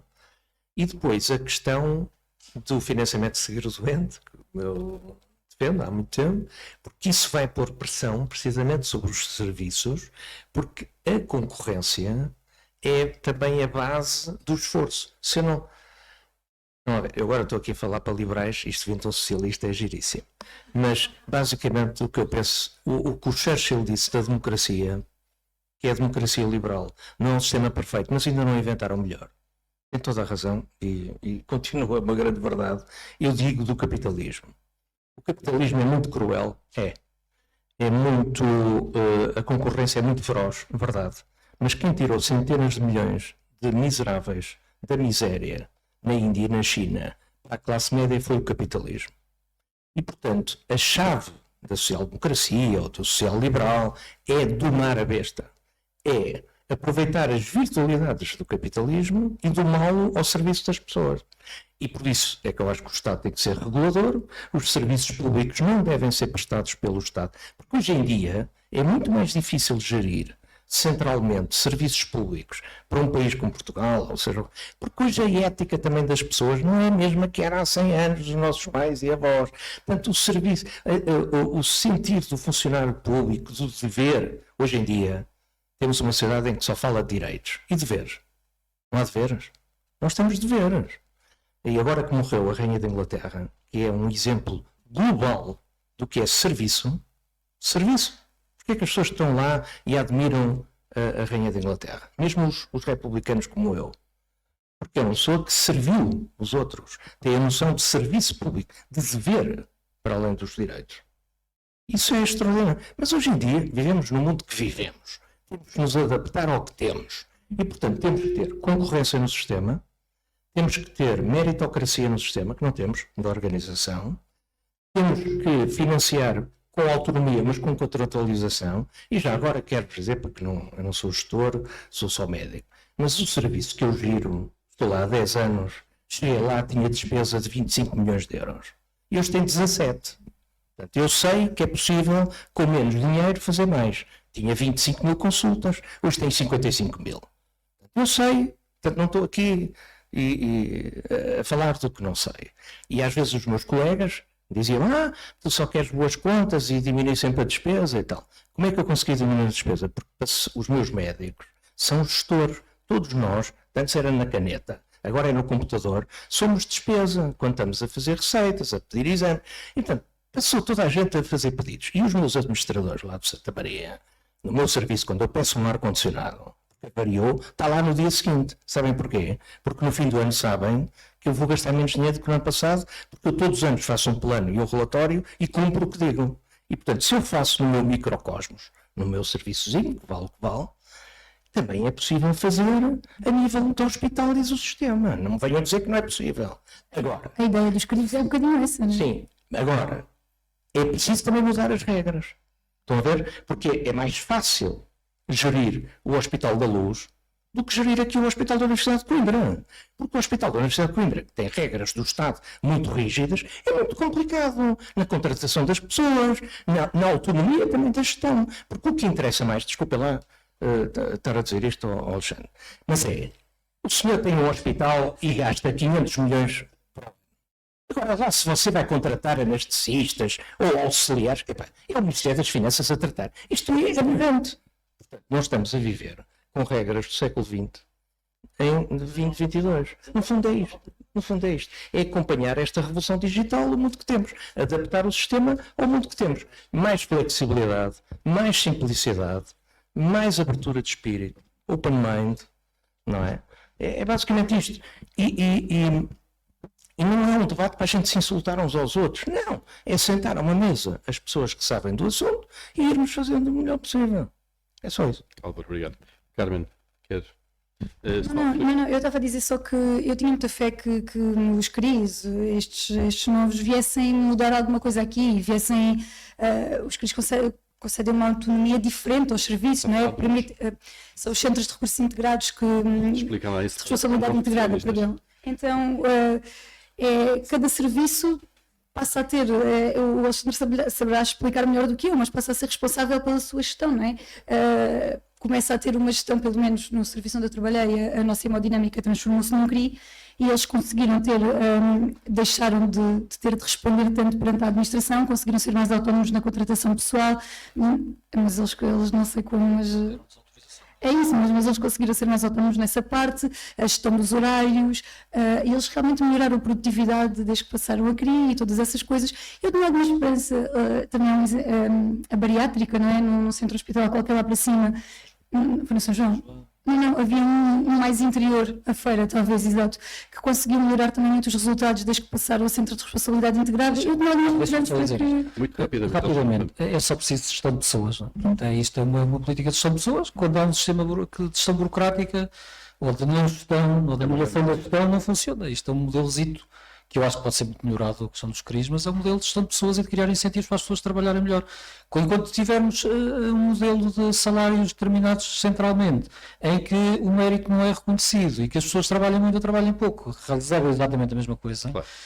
Tal como um administrador de um hospital. Já agora, eu sou, o meu prémio é eu estar sossegado e ser diplomata e manter um hospital sossegado. Se eu sou renomeado por manter um hospital sossegado, não é gerir, naturalmente eu vou ser diplomata.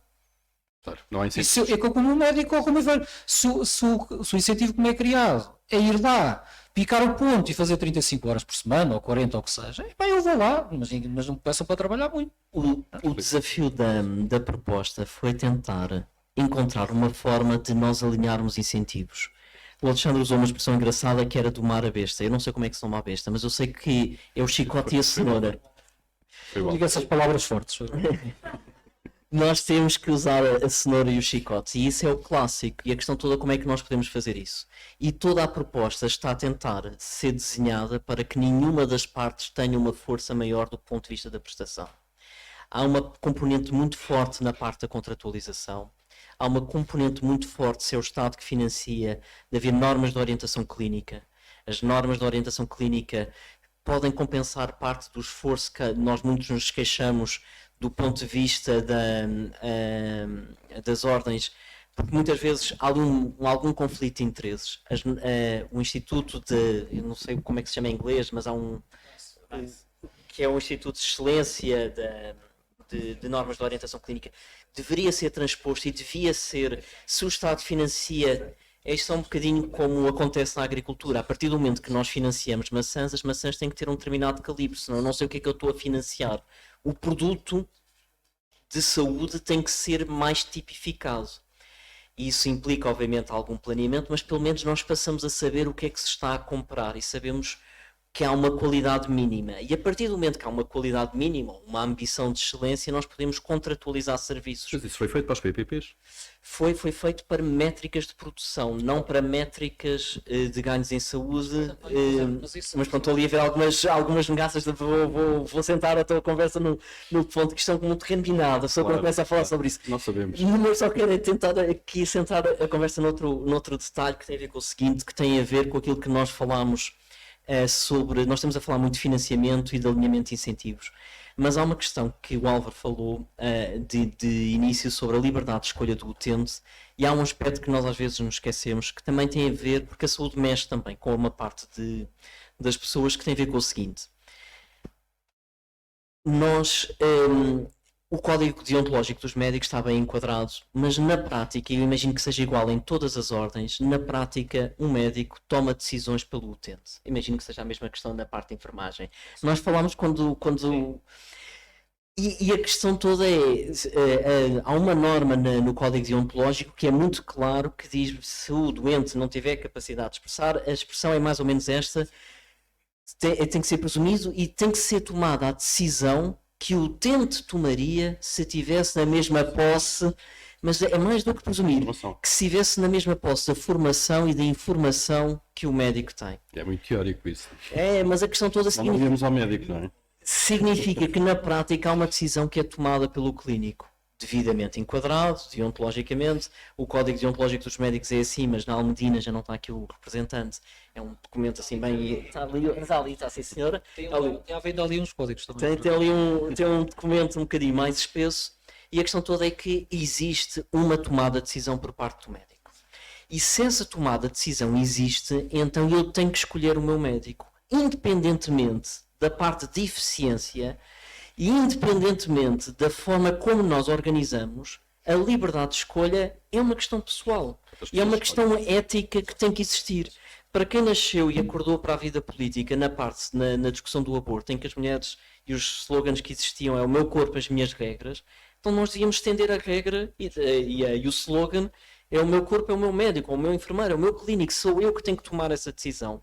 E esta questão, independentemente da eficiência, e agora que estamos a entrar na parte final do debate, não pode ser afastada. Nós temos que trazer também a parte de como é que queremos organizar os cuidados. E essa parte não pode ser descurada. Cada um de nós tem que poder escolher o seu clínico. Filipe, só uma questão que eu há pouco não percebi: o que é que vos separa na questão de financiamento?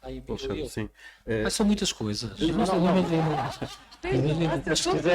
Mas se quiserem comprar o livro da Almedina, a Iniciativa Liberal, está lá explicado o que é que eu Quero responder. Eu percebi, aqui a proposta é uma distribuição do salário. Sim. Uma é que eu acho que há um ponto intermédio na questão da angariação de receita, que no ponto intermédio que a Iniciativa Liberal aponta como ponto intermédio, eu acho que deve ser o ponto final, que é a questão da consignação da receita entre impostos gerais. E a Iniciativa Liberal quer avançar para um seguro social mais... E eu acho que deve ficar por aí, no ponto intermédio. A outra está relacionada com a mutualização do risco, na questão do financiamento, que eu acho que a mutualização do risco deve ser feita de uma forma, não por estas ARS todas, esta distribuição toda.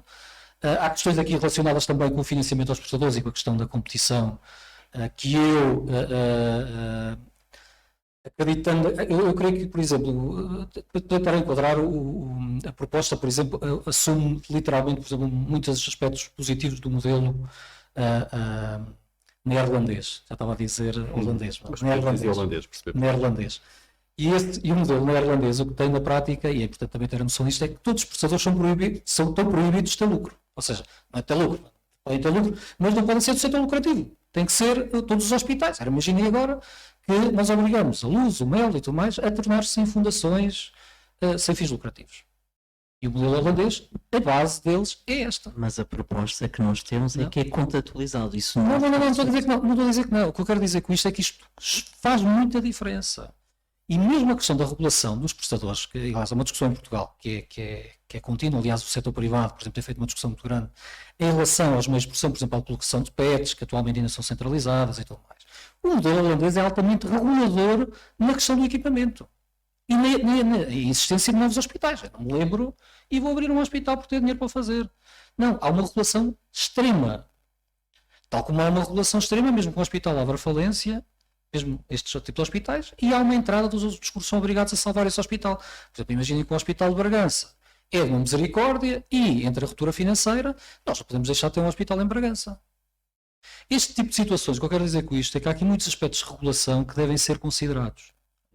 E não é por a liberdade de escolha em si, não por si só, não vai resolver problemas e pode criar outros. Eu não estou a dizer que as pessoas devem ter liberdade de escolha. Por exemplo, eu acho Mas tem que se me perguntassem amanhã em Portugal qual era a primeira liberdade de escolha que devia existir, era na escolha do médico de família, e que podia existir médicos de família liberais a trabalhar. E eu podia escolher o médico. Essa liberdade de escolha imediata. Quando se trata de equipamentos pesados e de hospitais, de infraestrutura, mesmo a Comissão Europeia, que tem uma preocupação grande para o funcionamento do mercado, mesmo na legislação relacionada com os cuidados transfronteiriços, teve um cuidado muito grande em relação aos equipamentos pesados. Porque é evidente que, por um lado, para proteger até o capital, reparem, porque e proteger até a própria ineficiência, no limite, que é eu estar a fazer, imaginem, um hospital. Aliás, nós temos aí alguns casos do setor privado de investimentos completamente ruinosos, e que depois, evidentemente, num sistema clientelar como o português, vai-se pedir ao Estado para financiar investimentos que nunca tiveram nenhum business plan, que seja um plano de negócios para sustentar. Então tem que fechar. Não há mais. Não, depois tem que fechar, não, mas no sistema português há uma pressão enorme para depois o Estado vir financiar esse tipo de investimento. Mas a questão é contratualizado. Se não funciona, fechou. Mas eu não posso deixar fechar o Hospital de Bragança. Está bem, mas é que nós não tiramos o Estado da equação. O Estado continua a ser prestador. Mas eu não, Há unidades e zonas do país em que a liberdade de escolha não vai existir. Claro, Não há, e há pessoas não há que não vão espaço. escolher, e mesmo no sistema holandês só 6% da população é que escolhe. Portanto, a sobrevalorização, por princípio, eu acredito na liberdade de escolha. A questão, por exemplo, imediatamente nos cuidados primários, médicos de família, para mim é daquelas coisas que nem faz sentido. Não são cuidados leves, permito-me, não estou a ofender ninguém, leves no sentido de não ter grande equipamento ou necessidade, era imediato, quer dizer, eu nem vejo qual é que é a razão técnica, não há uma razão técnica para nós não liberalizarmos a questão dos cuidados primários. Nenhuma. E mais, está demonstrado, por exemplo, o caso, lá está com a classificação aqui do nosso aluno Miguel Robles, a questão beverigiana, o modelo sueco, quando liberalizou a questão dos médicos de família, sempre a possibilidade de for os médicos de família a dar o telefone, os que queriam ter mais doentes, ganhavam per capita, começaram a dar o número de telefone aos doentes, começaram a atender os doentes fora de horas. Isto, em termos depois de outro tipo de prestações, tem que ter mais atenção. E é aí que se fala da competição, quer dizer, um modelo competitivo com cooperação de rede, e voltando já aqui à organização dos cuidados. Agora, podemos avançar? Muito rapidamente, nós estamos... Só para fazer a ponta à questão da organização dos cuidados, como o Filipe abordou isto um pouco, mais outro ponto de discordância que eu tenho com o Filipe, é a questão das redes, que é uma proposta que aqui existe. A questão das redes, do meu ponto de vista, não faz sentido, por uma razão simples. Nós queremos cuidados integrados. Nós queremos cuidados às pessoas. Eu não tenho que ter uma rede de oncologia. Eu não tenho que ter uma rede de cuidados cardiovasculares. Eu não tenho que contratualizar por redes. O que eu tenho que contratualizar é cuidados integrados para os doentes. E na proposta, como ela está redigida, ainda não fui contrariado, espero agora o contraditório do Filipe, é bom que isso seja esclarecido. É que nós queremos cuidados integrados em que os doentes são abordados de uma forma integrada. Porque uma pessoa que tem um problema oncológico não deixa de ter um problema cardiovascular, ou vice-versa. E mais, mesmo a contratualização deve ser feita mais numa lógica local do que propriamente numa lógica de redes ou de prestadores associados, ou o que seja. Mas isso é uma discussão Força. da organização de cuidados. Responda a esta questão e vamos passar depois aqui a pensar questões da plateia. Médicos e a questão local da parte sueca e tudo mais, a questão toda é que a escolha nos países da Escandinávia faz-se muitas vezes pelo local de residência e por isso na prática não há transição, mas essa transição acontece quando o local de residência muda. E isso, nós fizemos essa escolha quando quisemos destruir as misericórdias no pós-revolução, em que a maior parte dos hospitais eram hospitais locais. Hoje, aqueles mesmo que destruíram politicamente e ideologicamente essa estrutura, hoje querem recuperar uma estrutura local que foi aquela que destruíram há 40 anos. Mas enfim, pequenos detalhes. A questão das redes, porque é que elas são importantes e porque é que nós colocamos? Nós sabemos que as unidades vão ter de fechar e se o país está todo a cair para o litoral, um dia havemos de cair todos para o mar, e porque a dinâmica demográfica não permite estabilizar populações, nós sabemos que as unidades vão ter que fechar. E se as unidades vão ter que fechar e para não corrermos o risco de alguém em Bragança ficar sem cuidados, nós temos que ter... Sou liberal e gosto que o mercado se organize, mas eu tenho que planear para que o autoplaneamento, na prática, não deixe que as pessoas fiquem sem nenhum tipo de cuidados durante demasiado tempo. E isso faz-se tendo alguma regulamentação, que eu acho que essa é a ideia do Alexandre, e aquilo que nós propusemos foi a regulamentação vai-se fazer e a organização faz-se por redes. Eu tenho que garantir uma rede de cuidados oncológicos, eu tenho que garantir um conjunto de redes, há vários de doenças raras, ou seja, eu tenho que garantir que em todo o território essa rede existe e cada mini SNS ou cada subsistema tem que ter um desenho para todo o país para se organizar, poderá ser por contactos telefónicos ou da forma que se quiser. A proposta, só para terminarmos, passar para a plateia. Aquilo que a proposta tenta dizer é o seguinte: não é possível termos uma solução de gabinete melhor do que aquela que o governo está a desenhar. Não é possível. E não é isso que é desejável. É de uma enorme ingenuidade de eu conseguir dizer como é que o SNS vai ficar no final. O que eu posso dizer é quais são as regras do jogo. E eu sei que se eu jogar este jogo, tipicamente todos os países que desenham, um bocadinho mais à esquerda, um bocadinho mais à direita, mais organização por redes, mais organização local, todos eles têm um bocadinho de maior despesa, 1% do PIB, não é nada de extraordinário, e têm poucas listas de espera, têm prestação atempada, não têm tempos excessivos em termos de cuidados e temos uma gestão bem organizada. E é só isso que nós queremos. Há alguns detalhes que podem ser retocados, mas eu creio que no essencial, se é mais por consignação, se é mais por contribuições sociais, se a rede tem que ser organizada por uma única rede global ou por subsistemas, para mim parece-me evidente a parte de subsistemas, porque o nosso país não tem uma tradição ética e os sistemas ficam facilmente capturados. Por isso vamos substituir isso por regulação de mercados.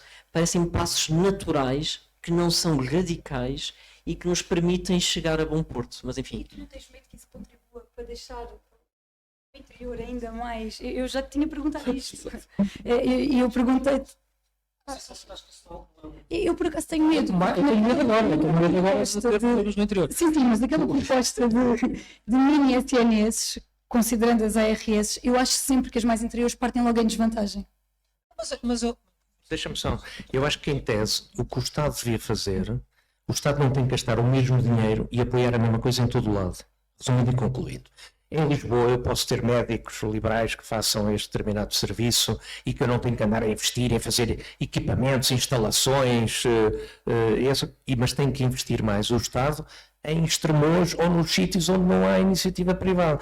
A solidariedade é isso. O Estado que mas eu sou um social-democrata, social-liberal, como queiram chamar, é isso. E isso hoje não acontece. Hoje o Estado No fundo, até por ineficácia e excessiva burocracia, nós temos tantos burocratas nas ARS e nas estruturas do Ministério da Saúde, que é uma coisa um bocado obsoleta. Uma vez disse isso, o Alexandre ficou muito zangado, mas é comigo, que é, nós temos que eliminar muitas estruturas aqui intermédias.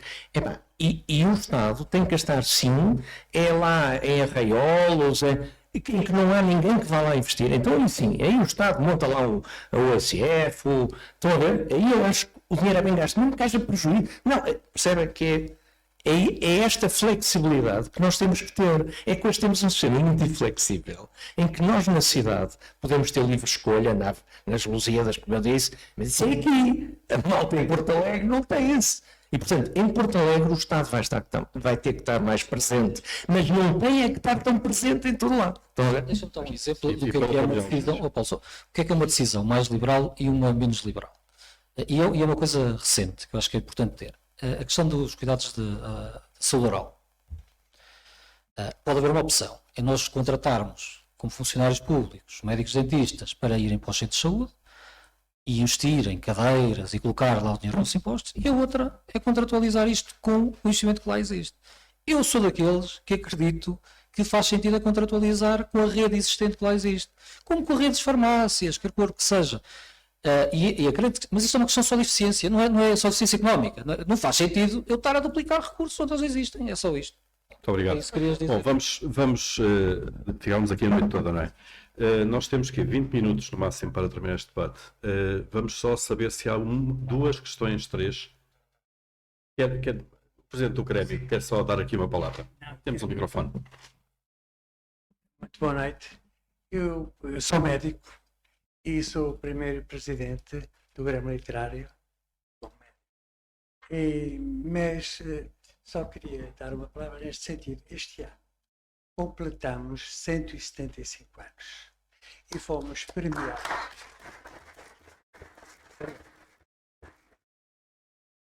E fomos premiados com uma condecoração do Sr. Presidente da República, com a medalha da cidade do Sr. Engenheiro Carlos Moedas e muitas outras distinções. Mas também tivemos um selo este ano com a Grêmio Literário. Eu quero partilhar convosco, de facto, este prémio distribuído a pessoas que estão. É uma edição modificada, um selo do Grêmio Literário, e que eu vou dar, portanto. Muito obrigado.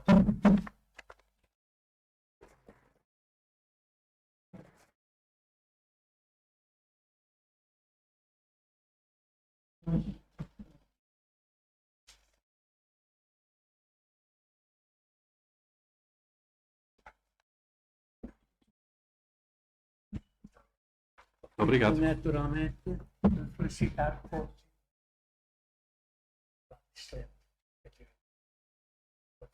Muito obrigado e parabéns. Parabéns também.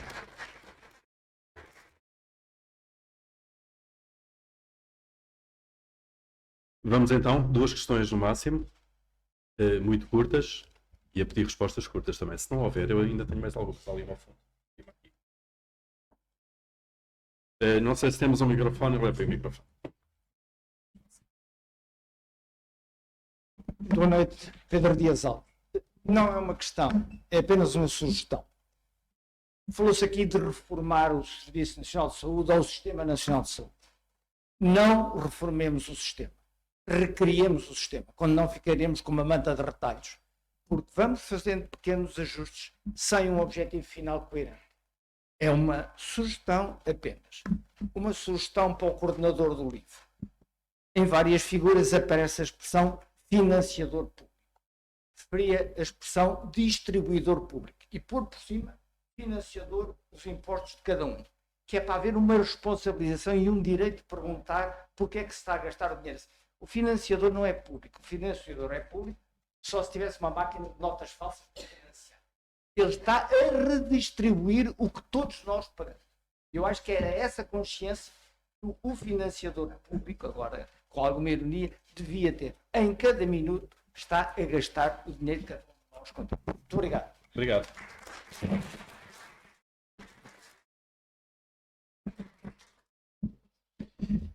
Eu tinha aqui várias questões. Uma. Só uma, portanto, vou ver. E rápida. Então, vou ver uma prévia, não vou entrar nas questões de fundo. É que nós, neste momento, estamos a evoluir para dois sistemas. E acho que, neste momento, temos que começar a pensar que, de facto, estamos assim. E então, sendo assim, como é que nós vamos compatibilizar isto? Porque falta de médicos de família. Não há falta de médicos de família. O que há é pessoas que têm 2 médicos de família e outros não têm nenhum. Porque as pessoas que têm um médico de família privado são obrigadas a ter um médico no SNS para poder ter acesso a exames participados pelo SNS. É para ter uma baixa. E os hospitais públicos não podem ter, de facto. Mas mesmo assim, cada vez mais também usam o SNS. E isto é vertical em toda a parte de saúde. Acho que temos que começar a pensar que mudar o sistema não se vai mudar de um dia para o outro. E, portanto, temos que contabilizar neste momento com as realidades e permitir que os médicos de família privados possam passar baixas e exames complementares. Há os dois que precisam do médico de família no centro de saúde oficial. Mas, porquê é que não percebe a ideia de haver 4 ou 5 subsistemas públicos com um monte de burocracia que vão ter e não há apenas um Instituto de Seguro Social de Saúde? Muito obrigado. Muito obrigado. Filipe, questão dos vários subsistemas. Bem, vários subsistemas, porque quando nós só temos um, ele fica capturado. E esse é o maior problema que eu olho para quem olha para a organização dos serviços públicos. Eu nunca consigo perceber qual é a lógica da atribuição. E se calhar a melhor forma de eu conseguir ver como isto funciona é dizer, por exemplo, na margem sul aqui do Tejo, as urgências não funcionam, estão sistematicamente fechadas. Se eu tivesse 2 subsistemas, um deles iria encontrar uma solução. Temos 5. Haviam 5 pessoas que iriam tentar encontrar uma solução. Um deles seria bem sucedido. Se 5 não conseguissem, será difícil de acreditar que um deles consiga. E essa é a beleza da concorrência. Ela destrói os vícios do mau planeamento. Quem olha de fora, o planeamento não existe, ele é desenhado por critérios que não são entendíveis. Era como o Alexandre há pouco estava a dizer. O que é que alguém tem dúvidas a pensar se é preciso o Joãozinho no São João do Porto? Como é que alguém tem dúvidas? Qual é a pergunta que está em causa? E a questão toda é que nunca houve financiamento. E assim sucessivamente. A partir do momento em que eu ponho 5 subsistemas, alguém quer manter a maternidade Alfredo da Costa. Um dos subsistemas, ele que vai encontrar grávidas para lá estar. Os outros vão desenhar grávidas ou sistemas de distribuição, de referenciação junto da periferia e automaticamente vai fechar, vai abrir e eu não tenho essa ilusão de que tenho um planeador que vai encontrar uma solução em cada uma das unidades. Por isso elas vão ter de fechar, vão ter que ir para o interior, porque ganha-se tanto em encontrar e tratar um doente em Lisboa como um no interior, porque o valor é per capita, independentemente do rendimento, não é um seguro privado e eles vão ter que correr atrás dos utentes. Nós pomos o utente no centro da decisão e a concorrência tem essa coisa magnífica que é, se alguém se demora, o concorrente não vai ficar à espera. Eu só para contrariar o Filipe. Um minuto. Nós não temos tempo para animar isto. Mas só para dar um exemplo, porque no caso, mais uma vez, vamos ao caso holandês.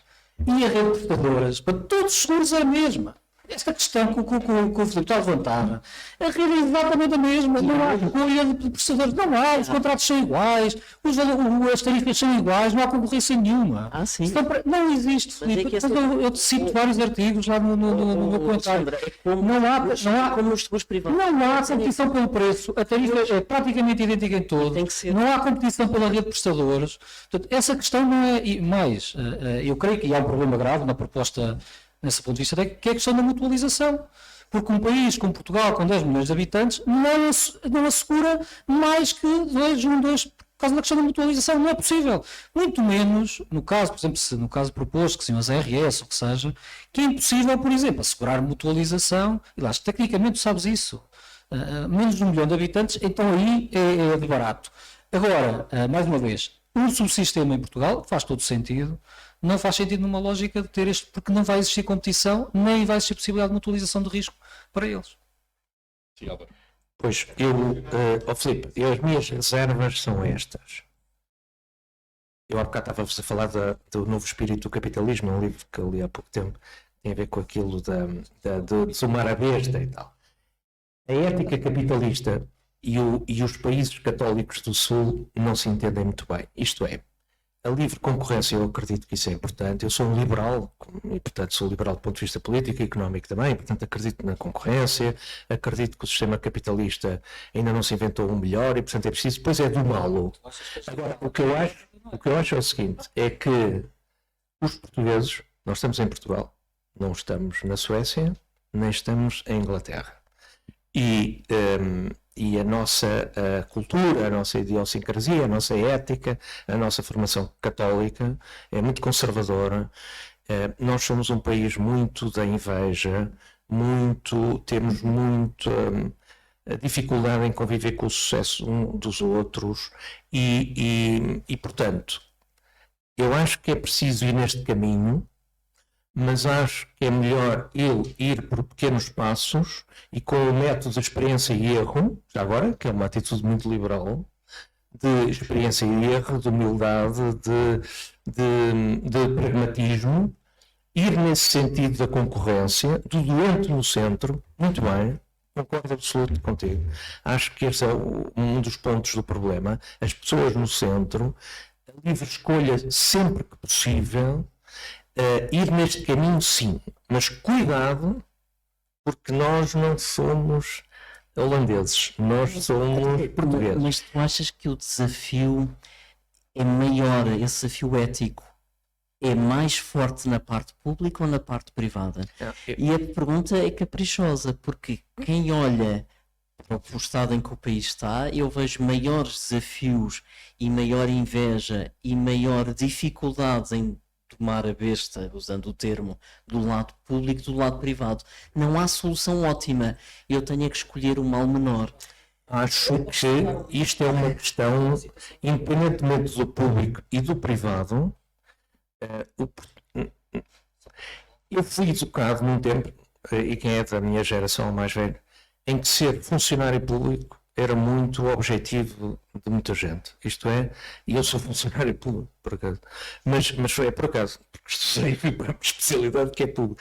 E é mesmo que a questão é, nós temos que incentivar as pessoas a terem uma cultura de liberdade individual, de risco, de verdade. Muito o que tu falaste aqui, que vocês falaram, foi nós vivemos num país em que vive muito o truque, da opacidade, da falta de transparência. Nós temos que viver com verdade, falar a verdade. Aquilo que o Filipe estava a dizer, a maternidade está ali, porquê? Porque é muito antiga, é muito bonita, a gente gosta muito dela e metade da população de Lisboa nasceu lá, certo? Mas se não houver gente para nascer, e portanto, falar a verdade. E os políticos e os decisores políticos têm que falar a verdade. As pessoas não são infantis, não são crianças. Falar a verdade, ser transparente, mas o caminho tem que ser mais liberal. Estamos aqui numa casa, estou farto de ver aqui símbolos da liberdade, de uma rainha, filha do grande rei liberal do Dom Pedro IV, que está ali no Recife, e que o coração foi agora para o Brasil, e portanto está muito adequado. Mas é bom lembrar isto, porque isto começou assim, só que depois Portugal fez um caminho para trás. Não é? Nós somos pouco liberais, pouco da responsabilidade individual, e portanto tu tens que ter regulação nisto, porque tens muito o espírito do truque, do chico esperto. Isto existe em todo lado, no público, no privado, no social, no futebol, na saúde, há em todo lado. E portanto temos que contrariar isto, e esse é o dever do Estado, não é? De contrariar isso, fazer pedagogia. Desculpa. Para fechar, Filipe. Não, é só a questão das redes e da mutualização. De facto, essa é talvez a parte da mutualização significa o seguinte: Será que nós temos dimensão, com 10 milhões de pessoas dentro deste retângulo, para ter 5 subsistemas? Será que se gera fundos suficientes? Porque um vai ser maior, por isso um facilmente tem 4 milhões de utentes e um outro mais pequeno terá 1. Será que é suficiente para diversificar o risco e tudo mais? É uma pergunta que há uns anos atrás dizia-se que Portugal nem tinha condições para ter um único subsistema, porque o mais pequeno dos Estados Unidos tinha mais do que 10 milhões de pessoas e era mal gerido, então dizia-se, pronto, esse era o ponto de corte. A verdade é que a medicina está a mudar e o nosso SNS, e agora vou aqui mostrar, ele conseguiu ir funcionando. A parte das redes que são todas iguais e que ninguém vê diferença, as pessoas acabam por ver diferenças em qualidades apercebidas que nós às vezes não damos por nada. Nós temos seguros que são iguais em todo o lado. Um acidente de trabalho é a situação mais óbvia, é uma função social que é definida e transferida para os privados total, ou seja, o Estado não toca em nada.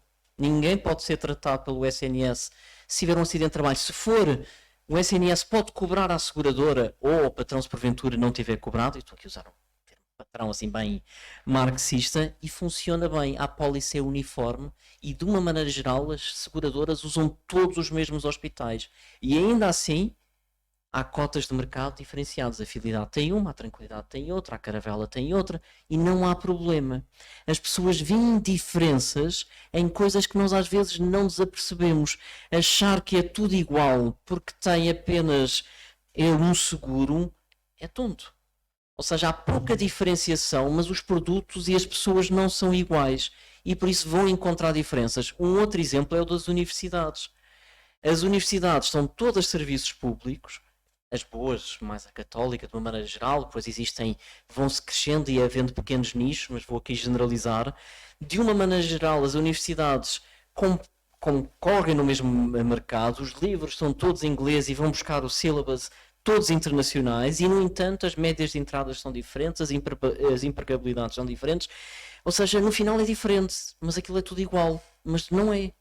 Ou seja, nós também temos que confiar um bocadinho que os utentes vão descobrir as diferenças. E no caso holandês, o que acontece é que na prática pode só mudar 2, 3, em Israel ainda mudam menos, e tem o mesmo sistema, só mudam 2%, e no entanto eles não querem mudar o regime. Ou seja, o grau de satisfação do SNS na Holanda ronda os 90%. Em Portugal está acima dos 60%. Por isso, na prática, há diferenças. Eles não querem mudar, mas eles mudam. Aqueles que não gostam mudaram e ficaram melhores. Se só tratamos de 6% é que vão ficar bem, ótimo, são 6%. Pá, que maravilha, não temos que... E isto vai sendo incremental. E talvez essa seja a nota final. Esta não é uma proposta revolucionária. Isto não é para destruir o SNS. Isto é para uma evolução na continuidade. Se calhar não é suficientemente robusta para que o engenheiro Pedro, que não sei onde é que está, sinta-se suficientemente revisto, mas a verdade é que nós temos que dar passos para que o sistema mude e não seja demasiado disruptivo. Isso ficou claro aqui. Vamos terminar aqui. Foi uma ótima discussão. A única dúvida que sai daqui é o que aconteceu na Dimabib, não é? Se calhar há por aí uma mensagem. Tive a liberdade de não ouvir. Liberdade de escolha. Muito obrigado a vocês os 5 por este debate muito profundo, muito aberto e muito sincero. E acho que saímos aqui todos melhores do que entramos. Obrigado.